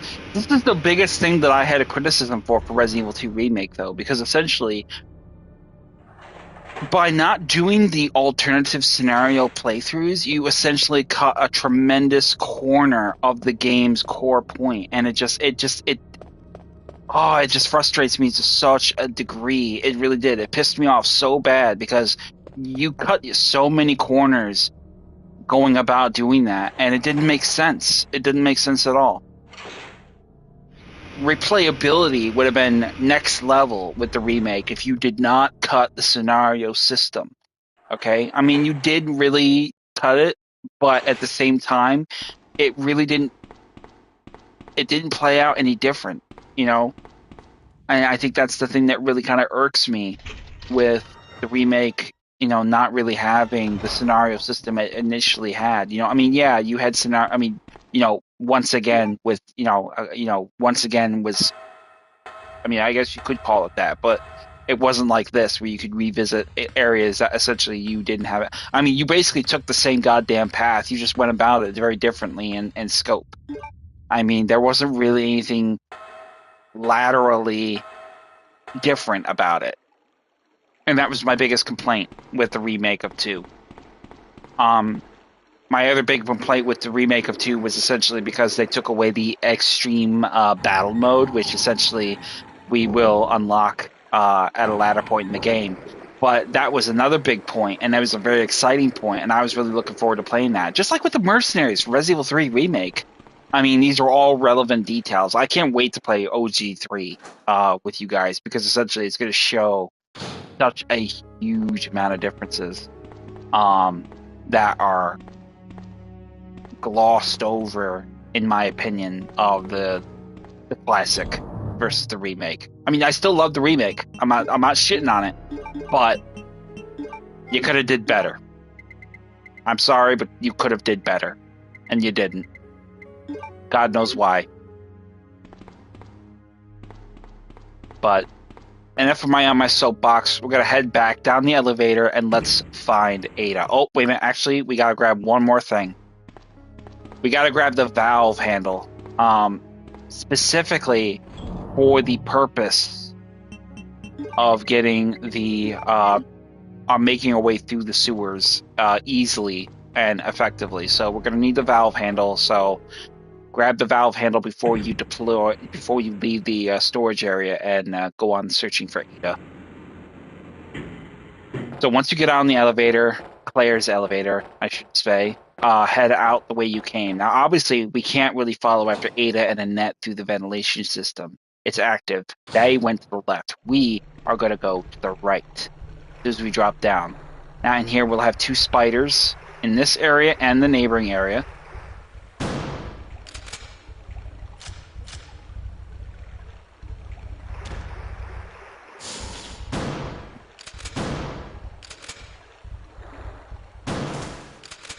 If you do miss a shot, don't worry about it.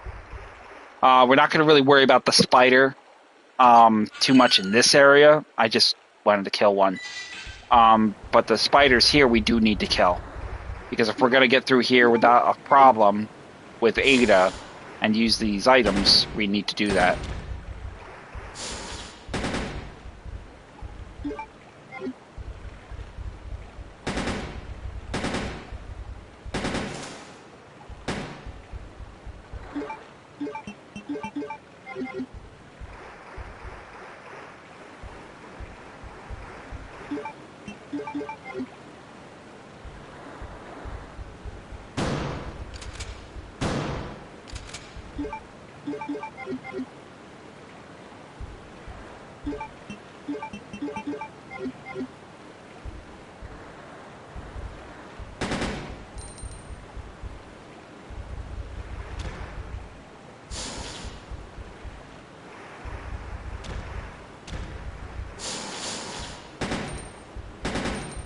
Come on, hit the fucker.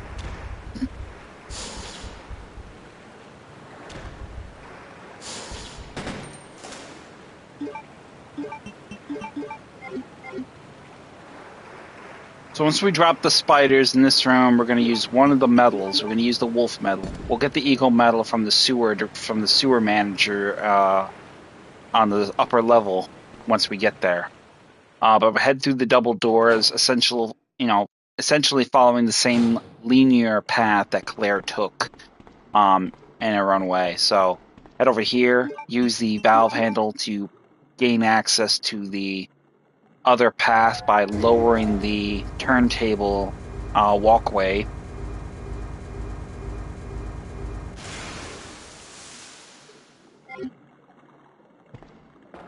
Now make your way across. Use the turntable yet again with the valve. That will enable us, me and Ada, to get out of the area she initially crossed into.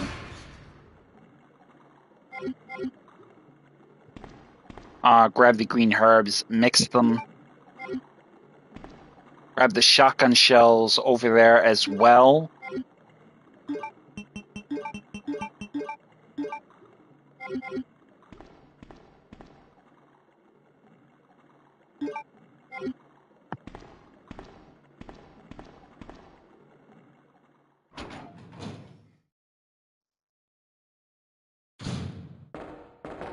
And then just follow the path of this area where Claire killed the alligator. If you can drive the alligator off. That's a unique thing I don't think people knew, is if you drive the alligator, you essentially can kill it easily in the first scenario. But in the first scenario, you just really drive it off. In the second scenario, you can effectively kill it. This gas cylinder makes it easy to kill it.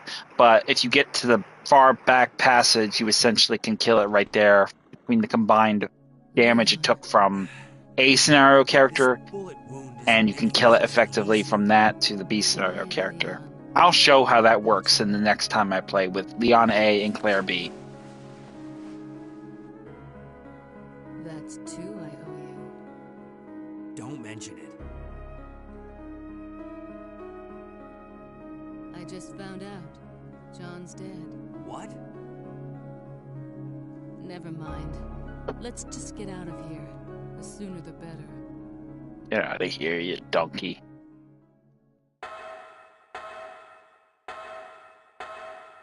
So once we get out into this upper ladder area where we initially had taken down with Ada, we're going to make our way back across the upper platform up here. And that was pretty much here, but over here is what we need, the eagle metal. Grab it, and then make your way back to the ventilation duct, and use the valve for the last time to open a path out of here back to the sewer's main tunnel access point.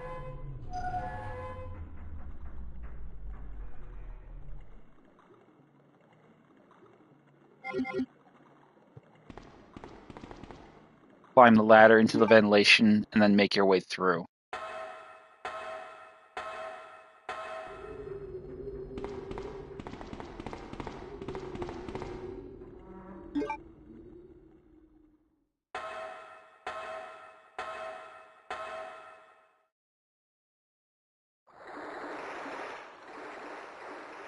Now, you could pretty much fight your ground here with the zombies and Ada working in tandem with Leon, but we're not going to waste our time with it. We're going to fuck off and get on with our action, because we don't, if you're looking to just slay zombies, that's okay, but if we're doing a speed run, you definitely want to do this. Yeah, I know, I think it's important I remind everyone, I hate fucking speed runs. I do not like them.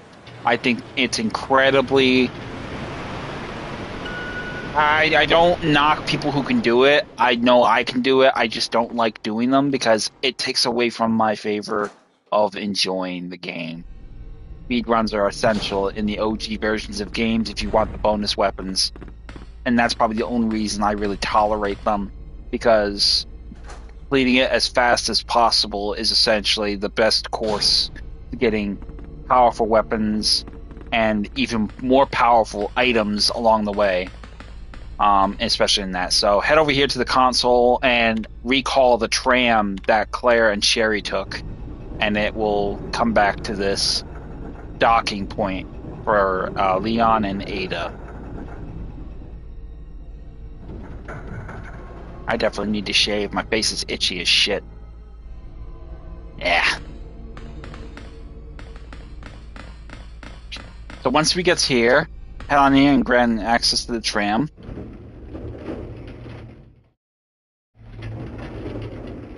And you will have a little bit of a kind of not a fight, but an encounter with Birkin yet again. This time with claws. You see the dust from the roof? Immediately move. Just walk backwards.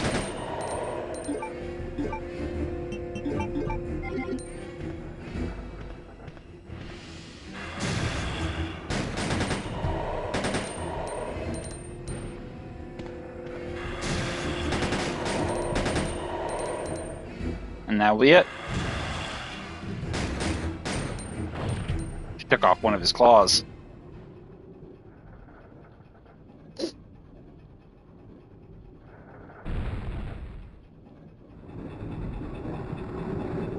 Oh, and this is a nifty little thing. I didn't realize this, but you know, you can actually still grab this key. You don't need the lighter to show where you're at, show you where the hell it is. If you actually know where it is, you can pick it up pretty even Steven.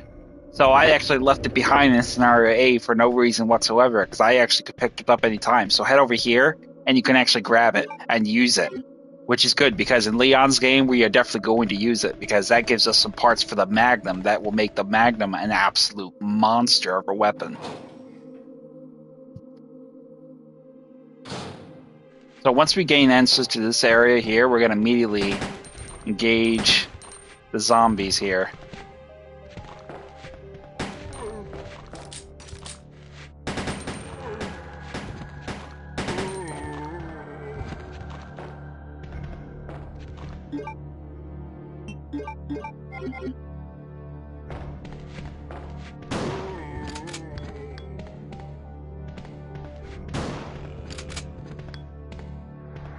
Now, over here on this side of his body, where Claire finds the spark shot, Leon will find improved shotgun parts, which will make his shotgun even more powerful.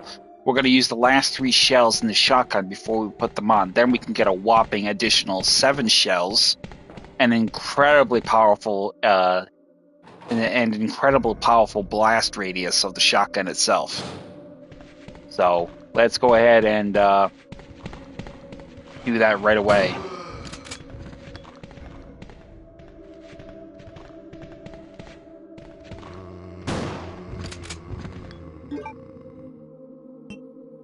So we got 1 shell in it, but we're going to combine it. And there we go. We got the Remington M1100, a full-size M1100 semi-automatic. The shotgun blast will be fucking killer with this. Matter of fact, I'm going to show you just how powerful this thing is now with those parts. Oh, actually, I can't show you because there's no zombie down here. Usually there's a zombie here guarding this particular point, but in this instance there isn't. It doesn't look like so. We'll grab the green herb and we'll leave the blue herb and we'll keep it moving.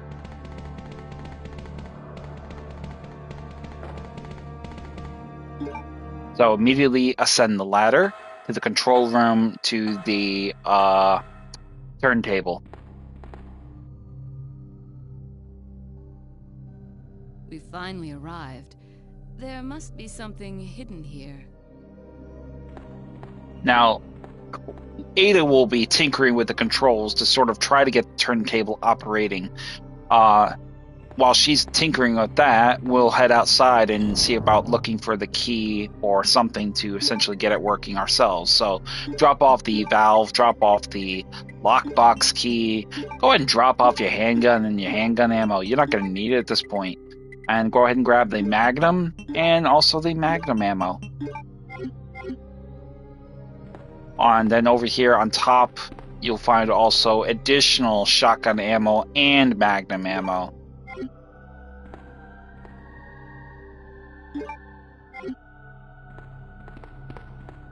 And then head outside. Claire and Sherry have effectively already made their way to the Umbrella Lab. So over there, obviously, we won't forget that the handgun bullets are essentially going to be here. But we're not going to take them. We don't really need them, so leave them behind.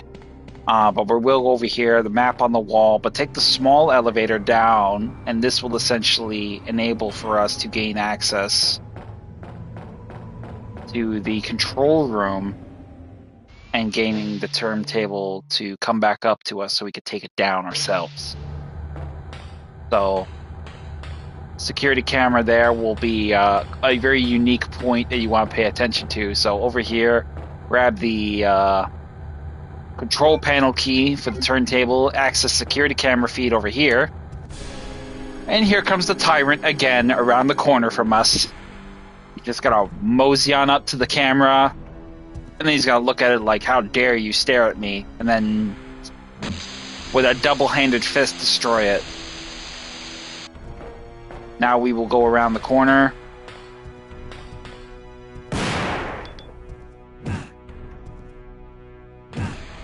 Motherfucker.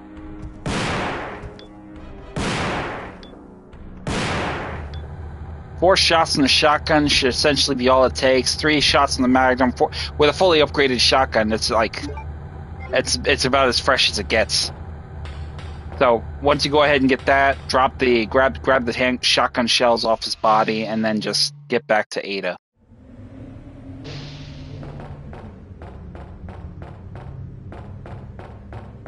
Take the small little makeshift elevator up,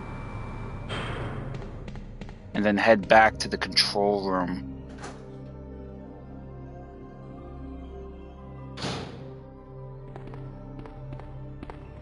Now inside here, use the key, and right away, it will bring the turntable back up. Come on, let's go. Now before we get further ahead of ourselves, we're going to go ahead and grab a couple of healing items. Because we're going to have another boss fight coming up that'll be equally just as nasty. So we'll take one of these blue, green, and red ones, and we'll take the triple green one just for sake of measure. Note the first aid spray in the cabinet to our left. We're not taking it with us, but if you need it, it's there for you. And unless you're prepared to forego the bonus weapon. Head over here. The key that Claire used will still be in the control panel, so all we gotta do is press the button. And here we go.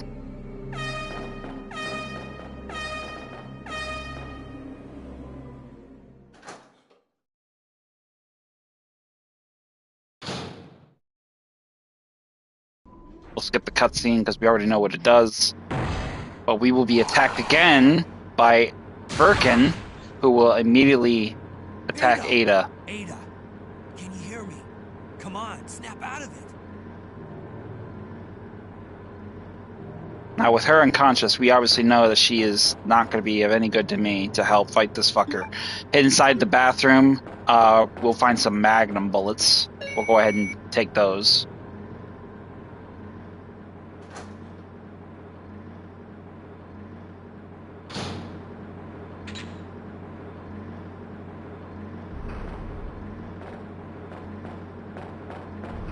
Heading down and around. Obviously, Claire fought him earlier, but he's back, and he's even uglier than before.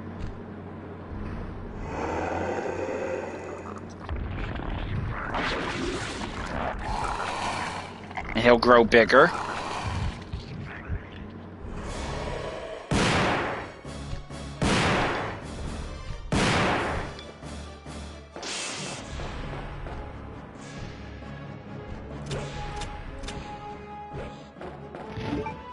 He will leap back and forth between areas of the tram. So essentially, when he leaps from one point to confuse you, he'll leap back and he'll land very close to your position to get an easy hit on you if you're not fast enough to get away. Be careful with that 4 attack, the arm raised format, because essentially that will be a very dangerous attack that will get you 4 times. If you're not careful, that could kill you. Like that.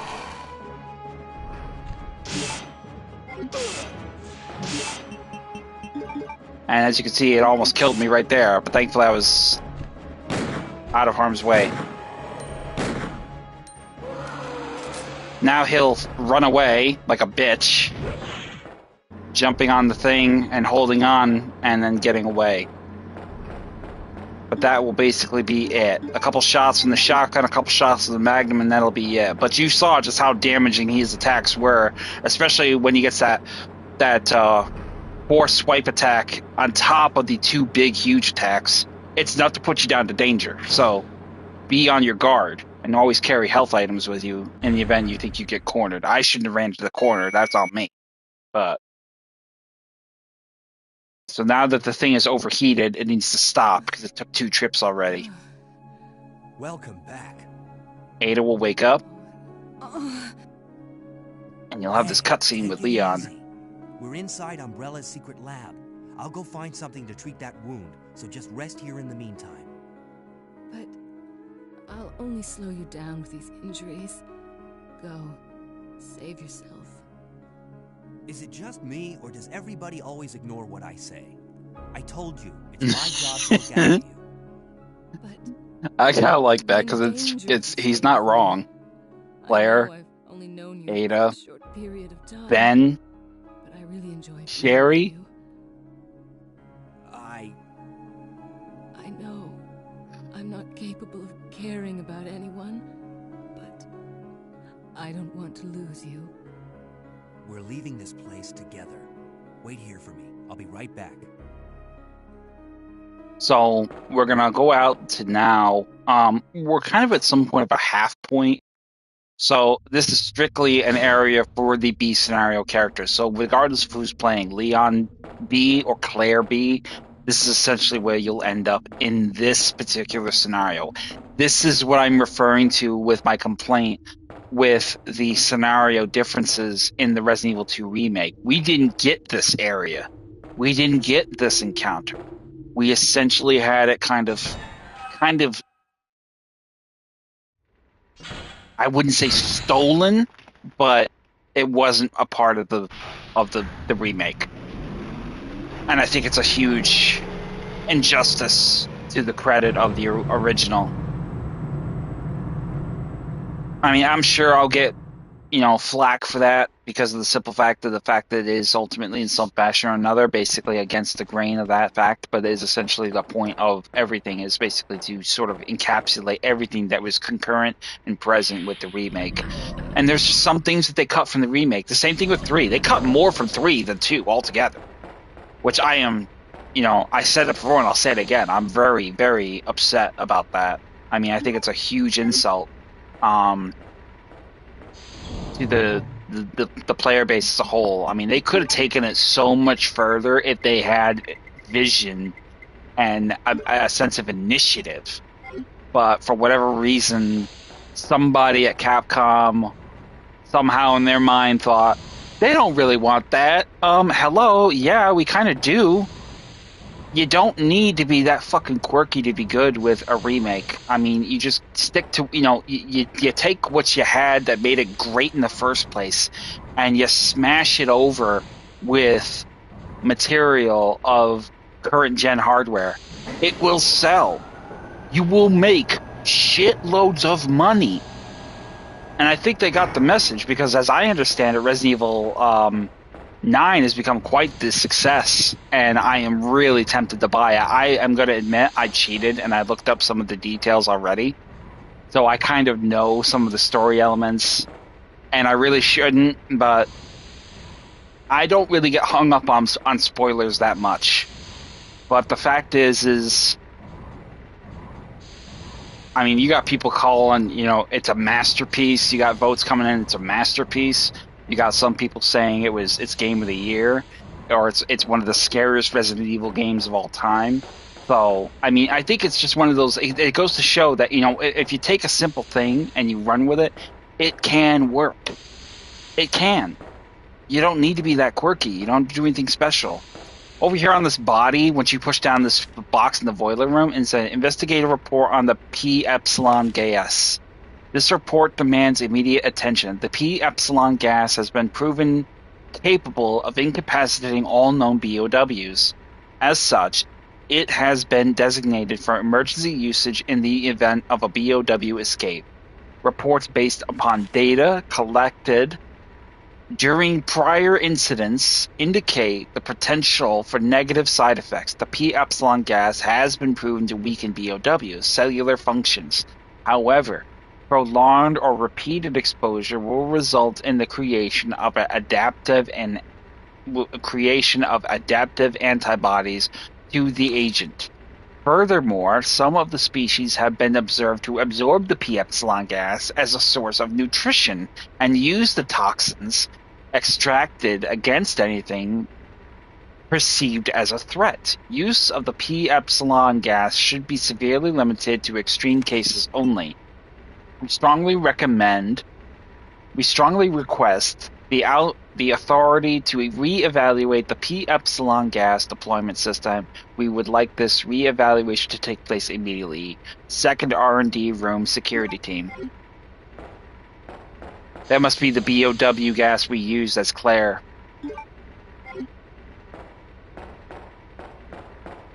So once we have that in order, we push that box all the way down there so we can gain access to the upper power room. But we're going to head down the ladder here to the, I guess, I'm not sure what you would call this place. I don't know what you would call this place. But here we have two liquors. Darker in skin means stronger.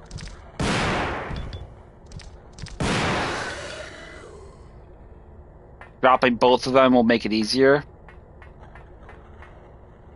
Here we have a molten vat.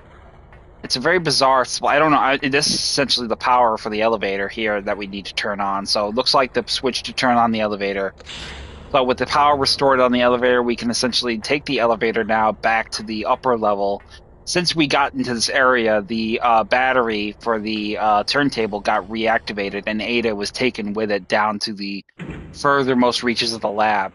We stopped at the midpoint. She got one all the way down after we got there. It needed to cool off. If we had stayed on there like 3 more minutes, we probably would have been able to stay on it with her, but that didn't happen. So once we get that done, head back to the small lift and then take it up. Then we're going to head into the maintenance tunnel access here. Have your Magnum handy. I want to have some fun with the Magnum for a little bit because I haven't used it in a while. And then upon entering the upper maintenance tunnel, we're going to head to the left and board the elevator. This is essentially the elevator that will take us all the way up to the lab, or to the lower part of the lab.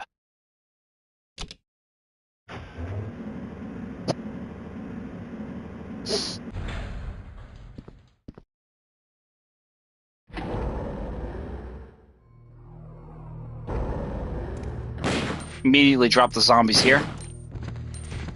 We'll have a few of them.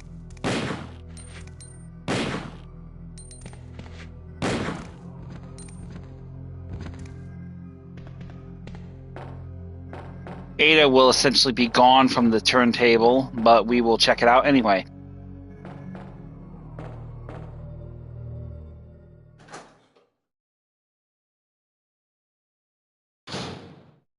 Ada? Where did she go? You get out of here. You're annoying me now. So we pretty much know that Ada's gone now, so we need to find her. So that goes down to basically searching the lab itself. We can't access the staff room. This is where Sherry, infected with the G-Virus, is, locked with a master key. That's a new one.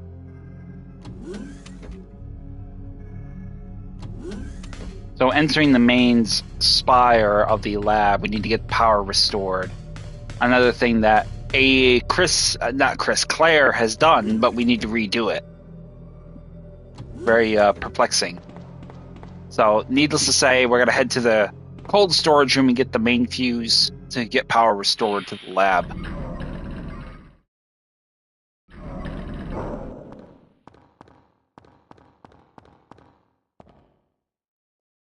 Use case, and then use the terminal to access the machine work to essentially make the main fuse.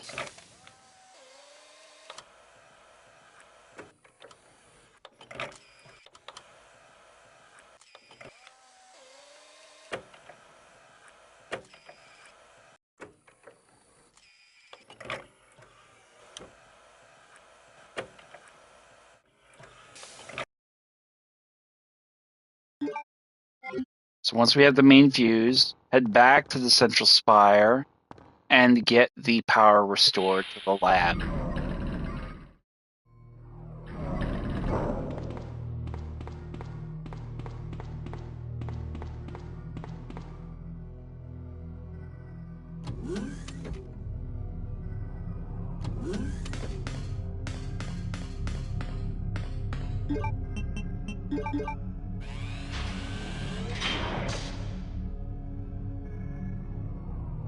Now we're going to go back real quick, and there's something I want to check because this is something I actually discovered, and I think it's relevant to share for any confusion for other players.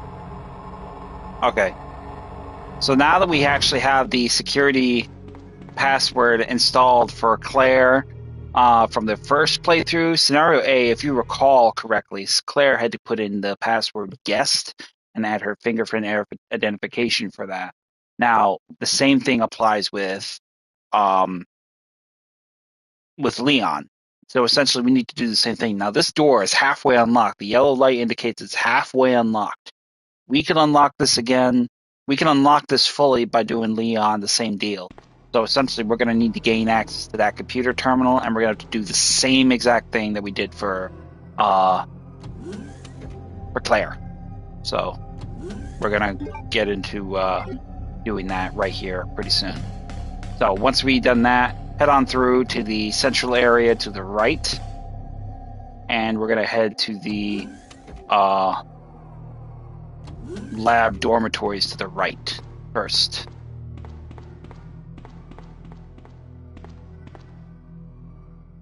In here, you'll have a series of maybe 3 or 4 zombies. I'm not sure.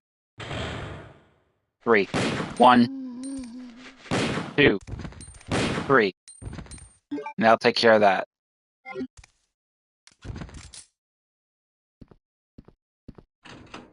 Inside here, grab the flamethrower.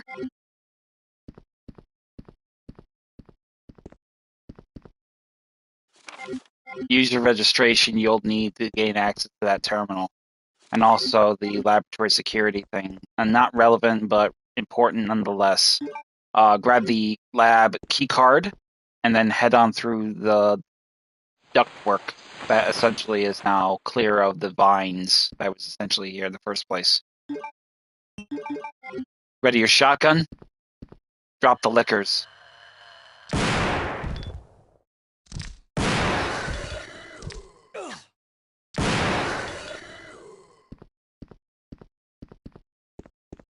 Inside the closet, you'll find 2 boxes of shotgun shells.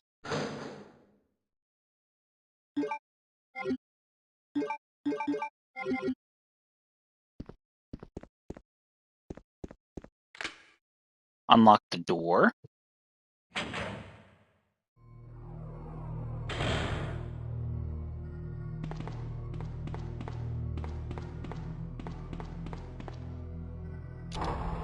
And then open up the shutters, and we'll have the IVs. Now, I could use the flamethrower to engage these guys, but I don't feel comfortable in that close proximity, so we're going to retreat and just use the Magnum.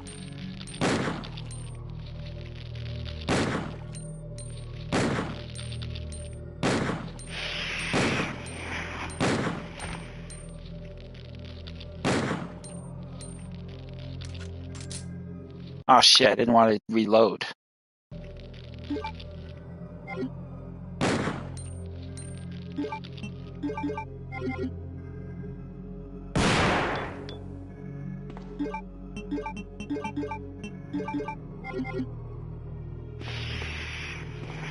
Now you may get hit, which we did. Burning them essentially makes it impossible for them to hit you because essentially they're already dead, but that's only if you don't burn them. If you burn them, they won't be able to do that.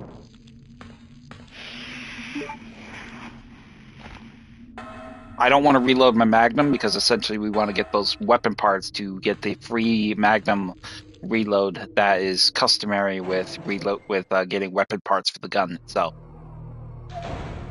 But we will equip ourselves with the shotgun here.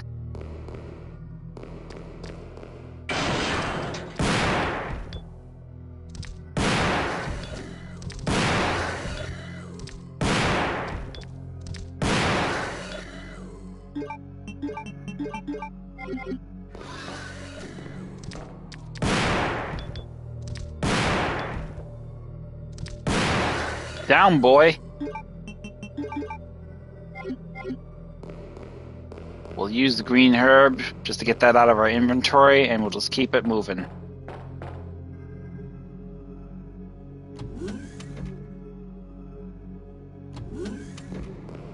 Now we're entering the monitor room. And in here, we're going to drop off... I'm just going to drop off our Magnum rounds, because we're not going to really need those. We're going to be getting we're going to need our lock, our key for the locker. So let's grab that.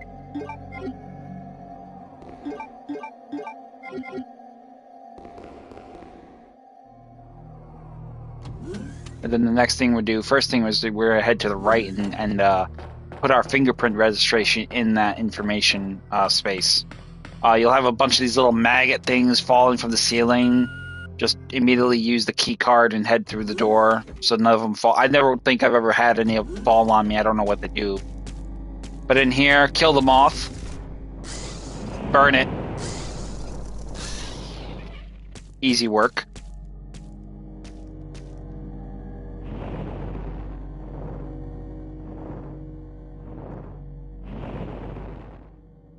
Now we're going to do the same process that we went through it with Claire. We're going to put in the password guest, name guest.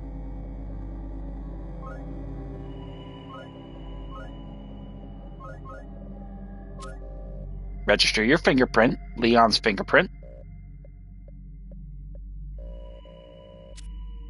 And that will be it.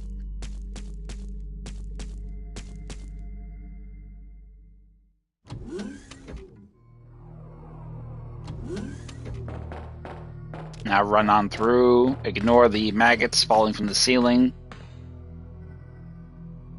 They look so grubby. I would not want to have any of them touch me. They probably have poison or they acidic in nature.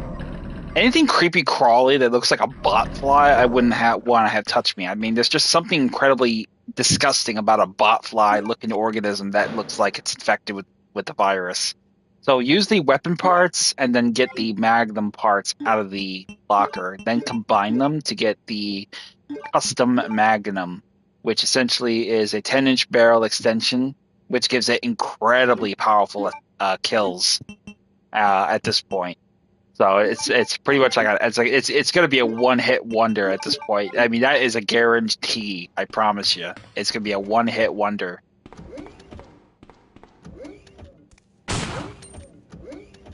I mean, just the kickback on that thing is mad.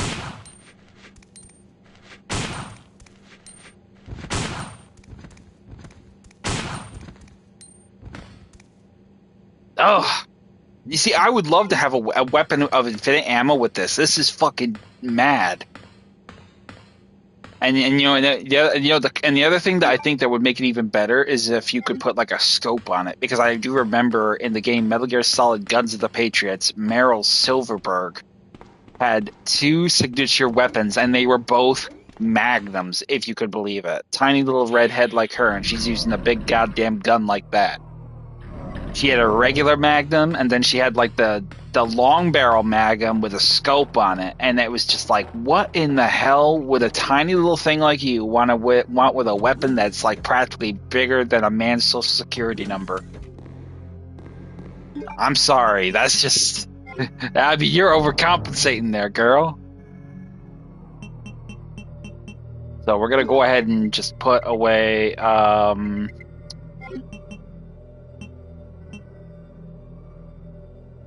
Damn, I don't know. I'll put away a red herb.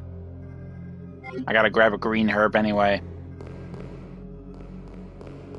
So let's keep it moving. Making great time. I think we're at 2 hours and something minutes, so.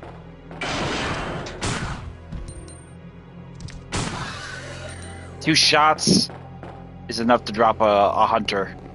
Not a hunter, a liquor. A liquor E. I like to call the darker ones liquor E's because they're essentially enhanced. They're much more stronger and tougher to kill.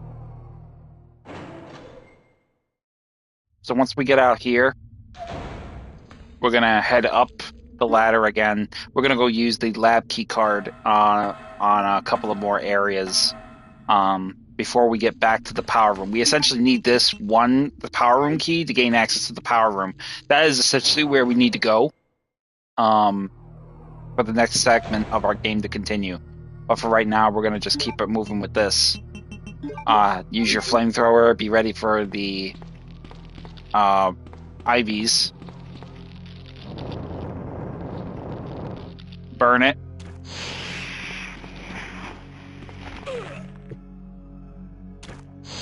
If you do manage to get grabbed by an IV, if you press the button fast enough and you shake and you can actually break out of its grip before it can burn your face.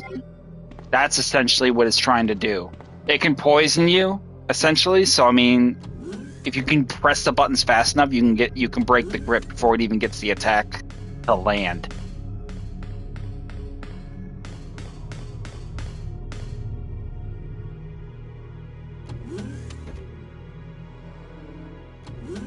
So first thing we do is use this lab key card to gain access to this east area here. In here there will be 2 IVs. We're gonna dispatch one of them to the best of our ability.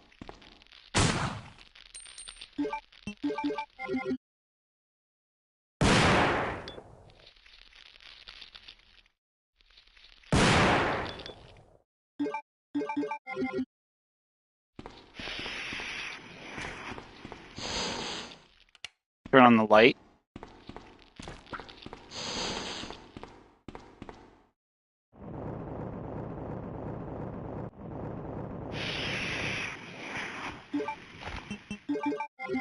And that will take care of that IV as well. Now we'll grab the Magnum and reload our Magnum. And that is it. That is all we came here for. I mean, if you're expecting something else, no, there wasn't.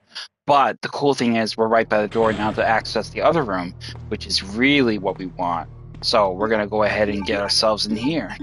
Reload your shotgun because there are going to be some liquors in here that we are going to need to get rid of. We'll go ahead and use this green herb, though, because we're going to need the space for the item in question that's in here. So access the door by using your fingerprint. Once you see the blue light, you are good. Open the door and head on inside. Inside this culture room, you'll see a number of liquors.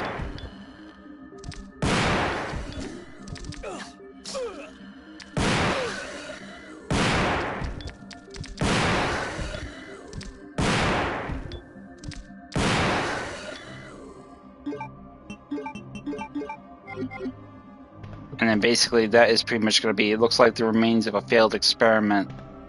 This is essentially where they kept all the G specimens essentially in the game, with only a handful of them being preserved. It looks like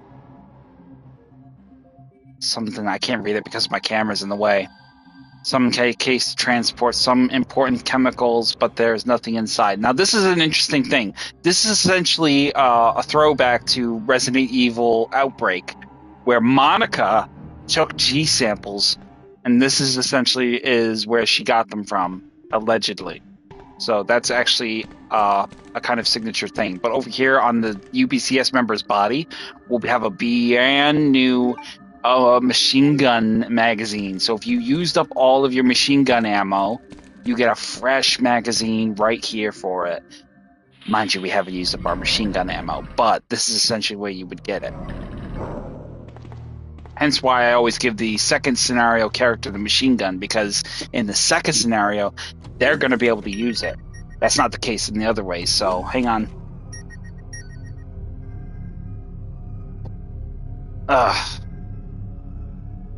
So we pretty much have that pretty much in order, and now we can move on.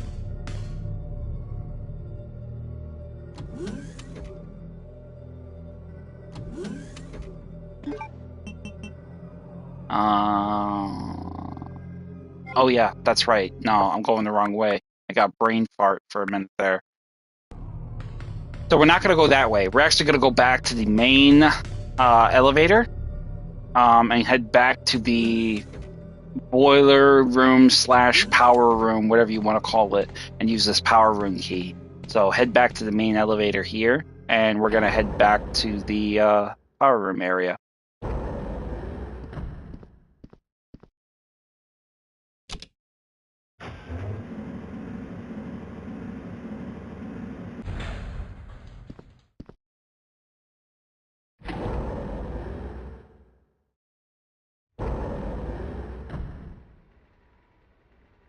Now here we are going to have our Magnum ready because we're going to be attacked by Annette.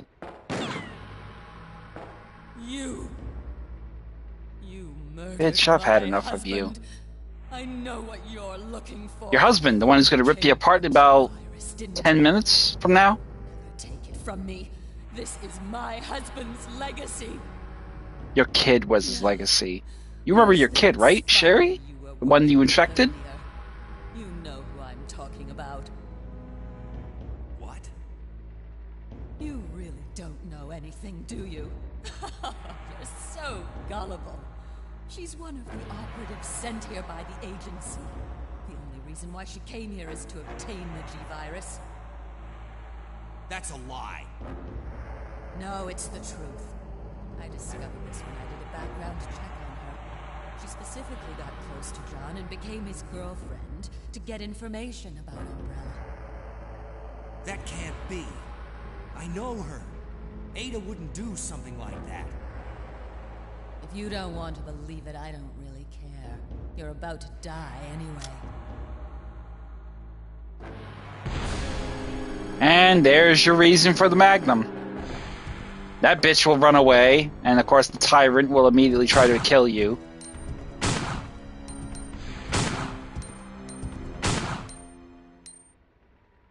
So once we dropped the tyrant again, he will drop us some more Magnum ammo, and we will take our leave. Annette will run off to the lower level to get ripped to pieces in Claire's game by Birkin, her husband. Which I couldn't care less. She's a fucking basket case anyway. In this game, she's a basket case. At least in the remake, they made her somewhat relatable. But, you know, I think we kind of passed the point of no return when you started, like, I don't know, saddling your daughter with no measure of real responsibilities. I mean, I don't know. Maybe that's just me, but, you know, if you're that much of a dick, you kind of have what you got coming to you, by any standard. So,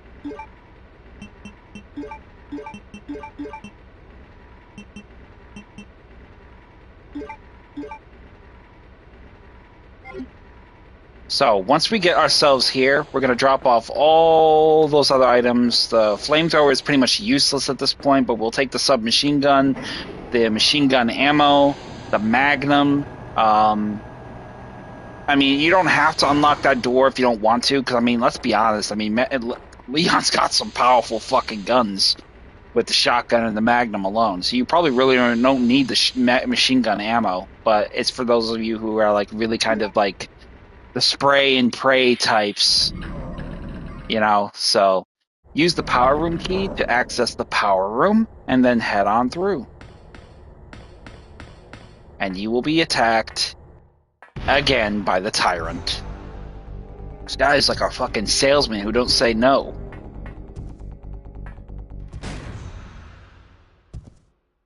Run! Ada! Ada! Just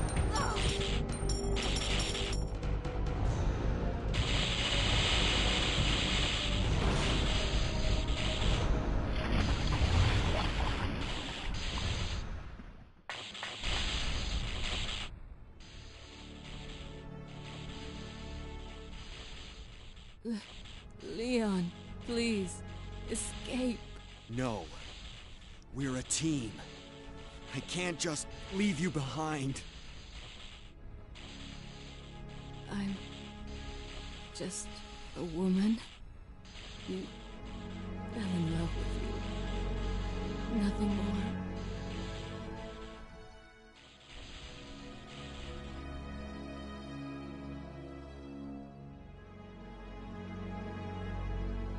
This is too cringy for me, but that's what they wrote.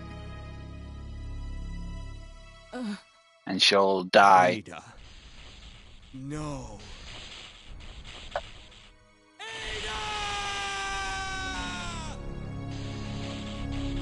The self-destruct sequence has been activated. And that essentially is how the self-destruct sequence activated in Claire's game, was this event. Employees proceed to the emergency car at the bottom platform. I will always remember you. Goodbye, Ada. Now you notice she's still got the locket. If you notice that, she still has the locket. So she essentially deliberately, it's alleged that she deliberately played dead, or at least, I mean, that was a pretty convincing acting. If she isn't dead, then she should be, because, I mean, she hit that console pretty fucking hard. But, yeah, that's essentially what we got there. So, but once we go to leave, we'll see that the tyrant that has fallen into the molten steel below is essentially alive. And the coat he was wearing to control his mutation is essentially burned off. So now he's become a super tyrant with claws. Claire, is that you? Where are you? On the monitor. But never mind that right now. Leon, you have to go back and get Sherry for me. I left her in the security office. Please, you must save her. Wait a second. What are you gonna do? Where are you going? I still have a few loose ends to take care of. I'm counting on you. Hello? Claire, are you there? Claire! The security office? Now, obviously, that was the save room when we get off the tron, so we pretty much know that. Before you leave, though, it's important you grab the master key, because if you don't grab the master key, you'll have to come back here and get it. So after you've seen that very heartfelt, touching death with Ada, you're going to need to grab the master key she dropped when she got ragdolled into the fucking console. So get on bat, get on the lift, and head back to the lab's security office.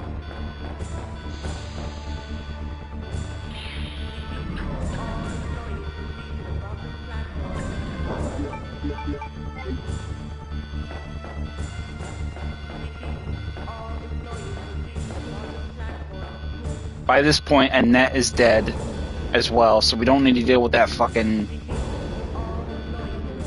deranged, woe is me complex.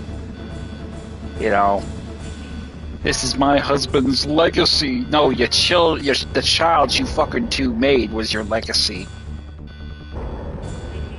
I mean, are you not keeping up on current events here? You released a biological catastrophe that just killed like 100,000 people, and that's the only fucking thing you can television on?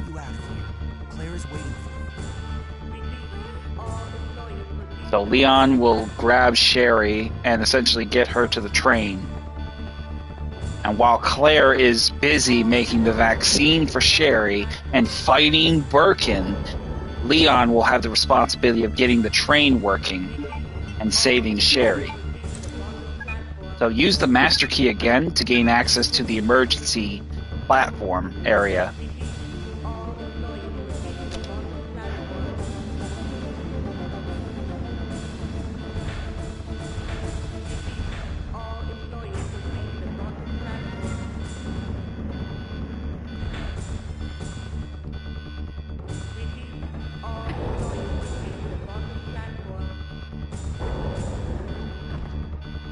There's the train. There's our way out.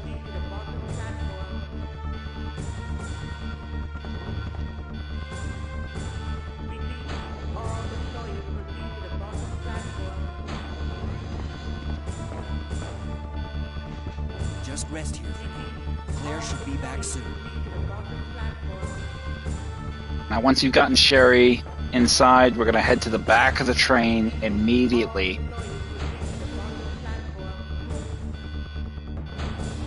You're going to hustle it all the way to the back. You'll see that sparkle. That's a key we need.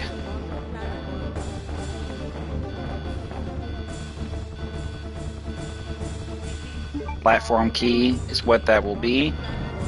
We're going to go ahead and drop off a few things, though. We're going to drop off our Magnum ammo, and we're going to take one of the healing items with us, because we're going to have a nasty fight ahead of us. We're not going to do much in the way of damage, but we're going to take a lot of damage. So we're going to need to do this right. So once you get the key, and you dropped off your ammo, you're going to make your way out and around. Leave Sherry there and head out to the main platform. Left, use the platform key to gain access to the back area.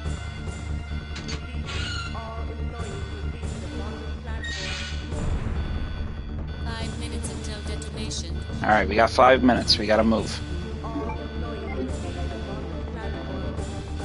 Should have probably dropped off the Magnum bullets, but I didn't think about that. So we're gonna have to drop them off too, because we need 2 spaces for the plugs that we're gonna pick up. Oh, we don't want to drop those off. What the hell? Drop off the Magnum, not the Magnum. I thought I did drop off the Magnum ammo. I should have dropped off the Magnum. Alright. And you're gonna get up the platform steps and up and over the train. Down the other side. Door to the back is our way we're going, but before we do that, we're gonna head over here and grab the plugs we need to get the train's power active and online. Red and blue plugs, both of them, grab them both. You need 2 spots for them to be picked up.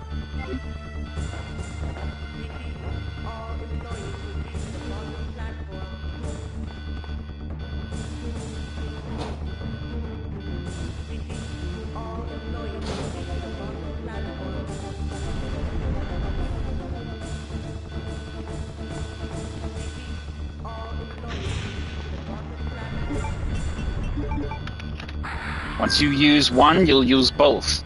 The power will turn off, and temporarily the emergency train will be activated upon restoration of power. So, once this activates, the Super Tyrant will show up.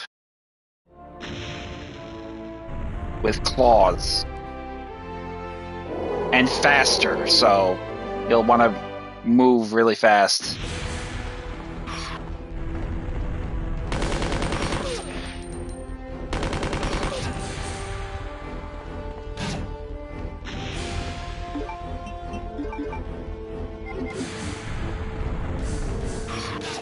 Come on, you fucker.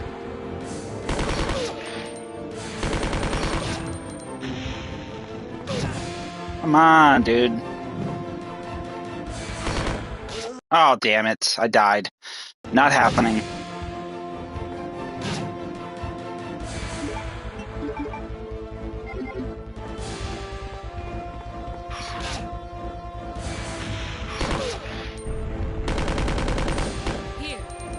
You have to do enough damage that Ada could drop the rocket launcher for us. Ada! So we want to get around and away from him. Run over, grab the rocket launcher.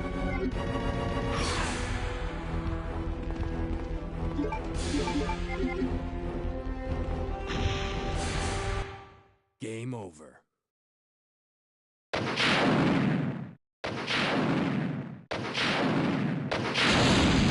I thought it was incredibly cheap for him to just keep dashing towards you and clawing you, because essentially you can't really do anything offensively to put him on his ass, which is something I find incredibly annoying. But essentially that's basically what we ended up getting stuck with. So once you've got power restored and the Super Tyrant is dead, we can effectively get the hell out of here.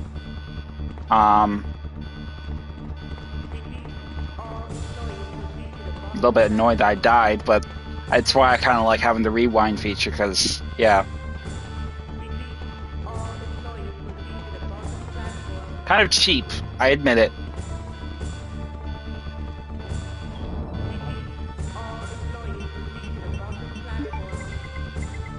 go ahead and equip our Magnum and one healing item.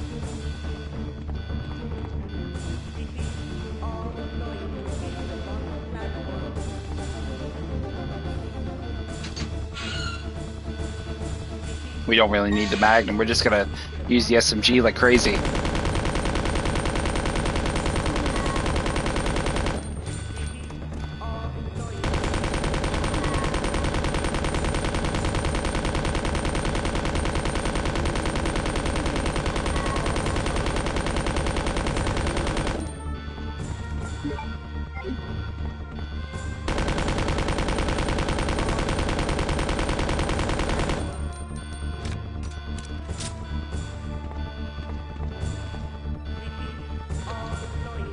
So with a fully reloaded machine gun, head over here past the zombies after you've dispatched them, open up the main gate for the train to get moving, and then get back on board the train. You got 2 minutes left.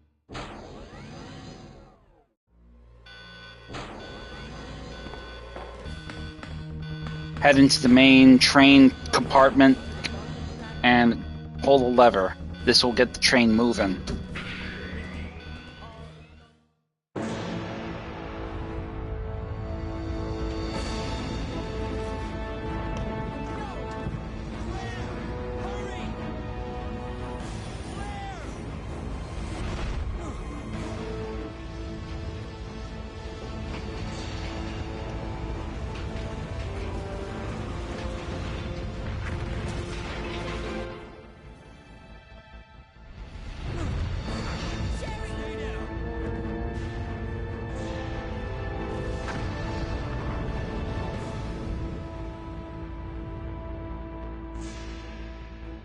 Sherry's unconscious.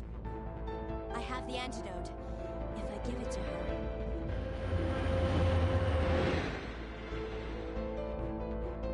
Claire, what's happening? Not now.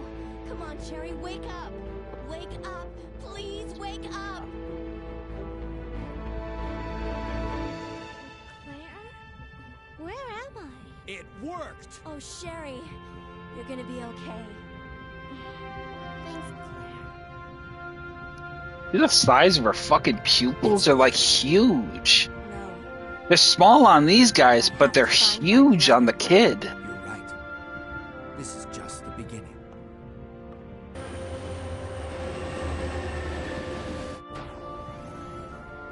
But is this the real ending? We're not done yet. Second scenario is the true ending. Ada.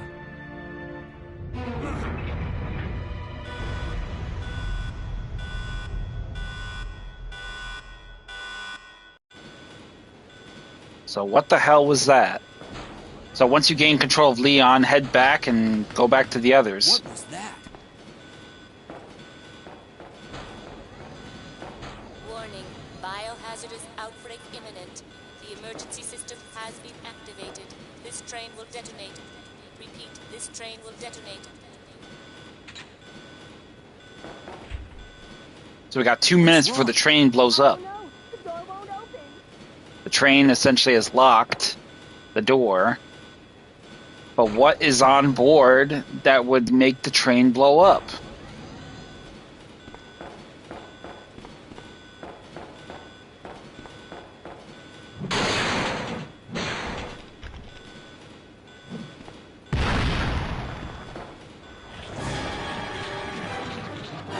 Birkin.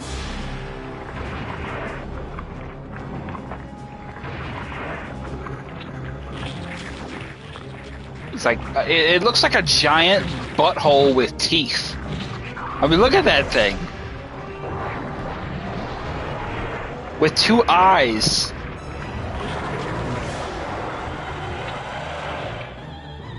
Wow. Now I can't unsee that. It literally looks like a giant booty hole with teeth.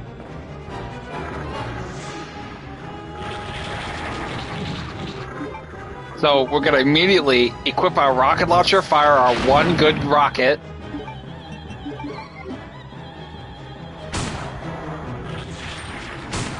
Fire your 4 magnum shots. And if that ain't enough, use what's left. Use your trusty machine gun. And that should do the job.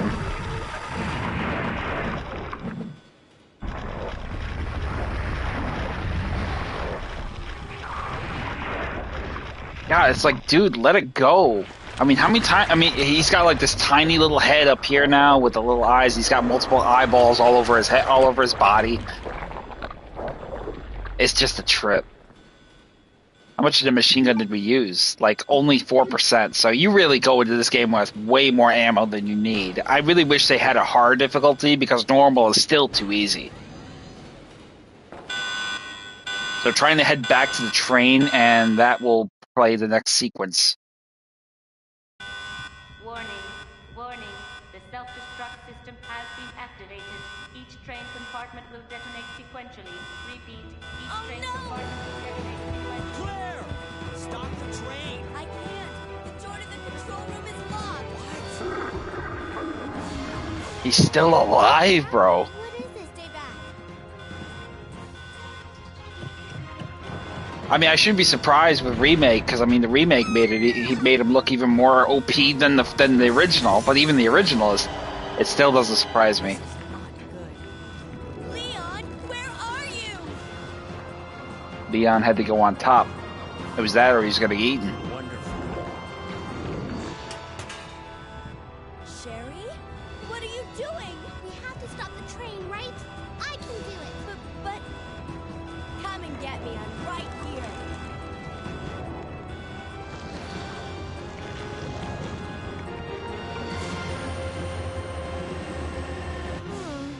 Which one's the right switch? Maybe this one? Sherry! Leon! Ah! Okay, hold on. Push the switch over there! What are you doing, huh? What are you doing?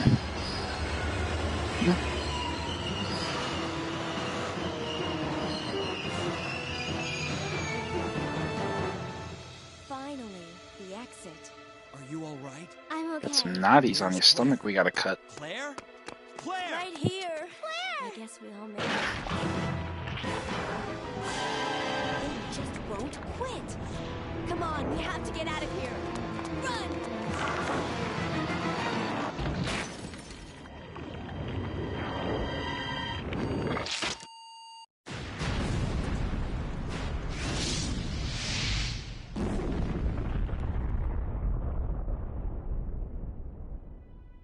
So, it's finally over. Sherry, you look terrible. No worse than you, Claire. Come on, time to leave. Now? What's wrong? Is something following us? We have to go. We don't have any time to waste. Go? Where? Hey, it's up to us to take out Umbrella.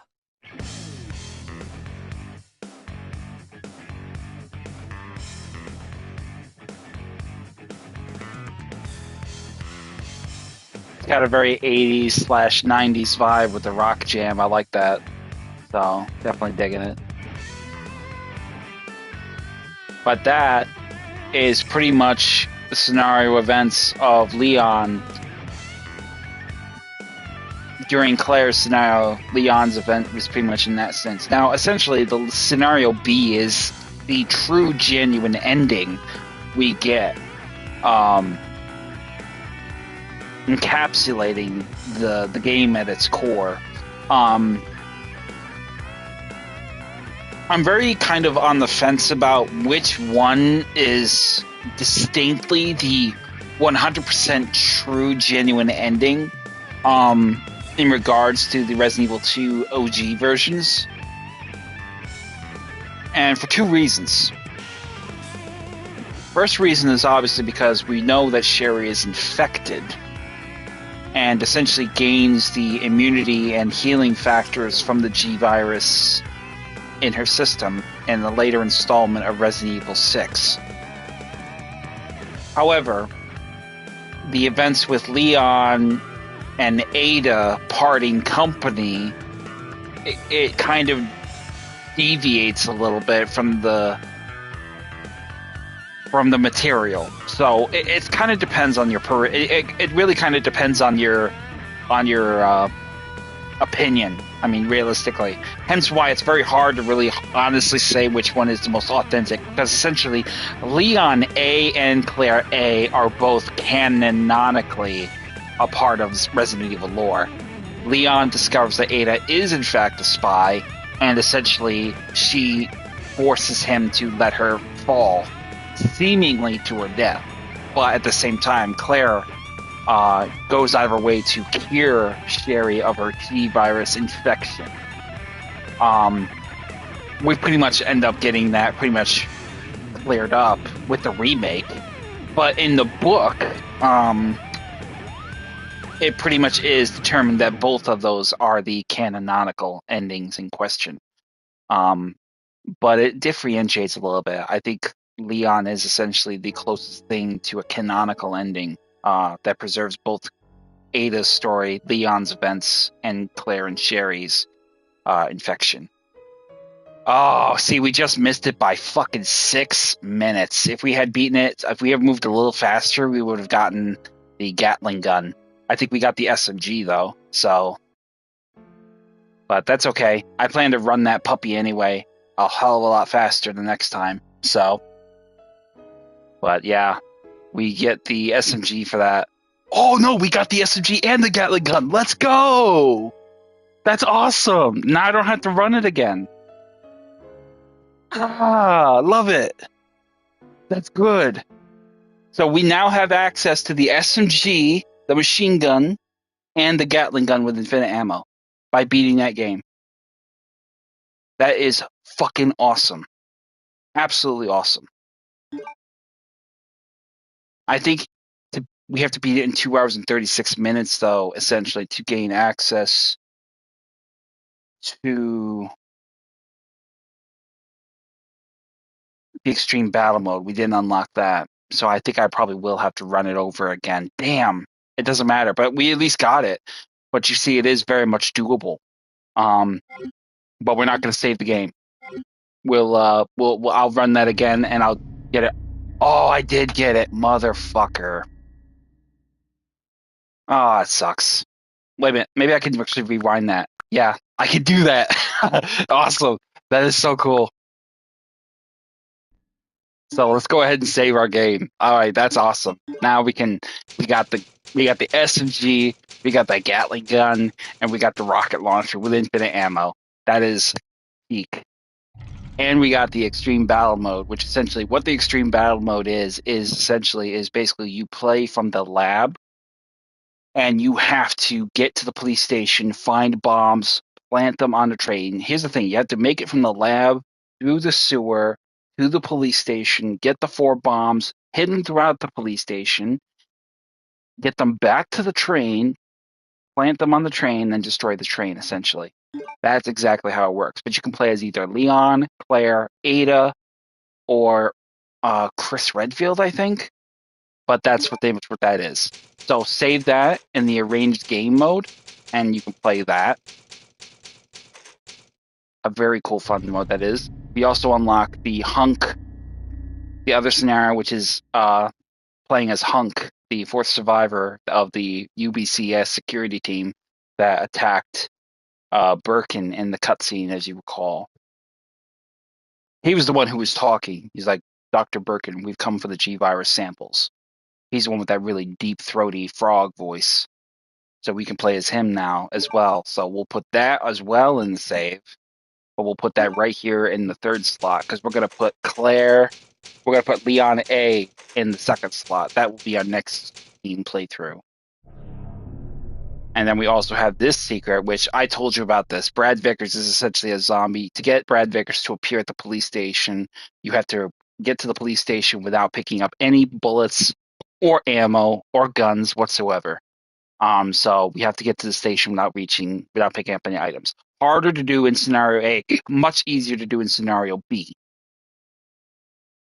So, but that will be it, guys. I appreciate that. That is awesome. I don't have to run it now. So we got both bonus weapons unlocked. We got both game modes unlocked. That was peak. Fucking A, that was awesome. So, but that's all I got for you. That's going to conclude the stream. Subscribe, turn the notification bell on to keep up to date when I do another stream again in the future, which will be the next time we play. I will be playing the scenario A with Claire and then scenario B with Leon. Good evening, brother. Welcome to the stream. Unfortunately, we're just wrapping up. But we're basically going to do that. That's what we're going to do. The next time we play, it'll be Claire A will be running, and then, Leon A will be running, and Claire B will be running right afterwards. So that will be the next time we stream on that scope. So, yeah, subscribe, turn your notification bell on for the next time I do stream. Like, comment, like this video as it helps me out, and comment any input, tips, feedback, pointers, advice, lore, or questions you may have, and I'll do my best to answer them.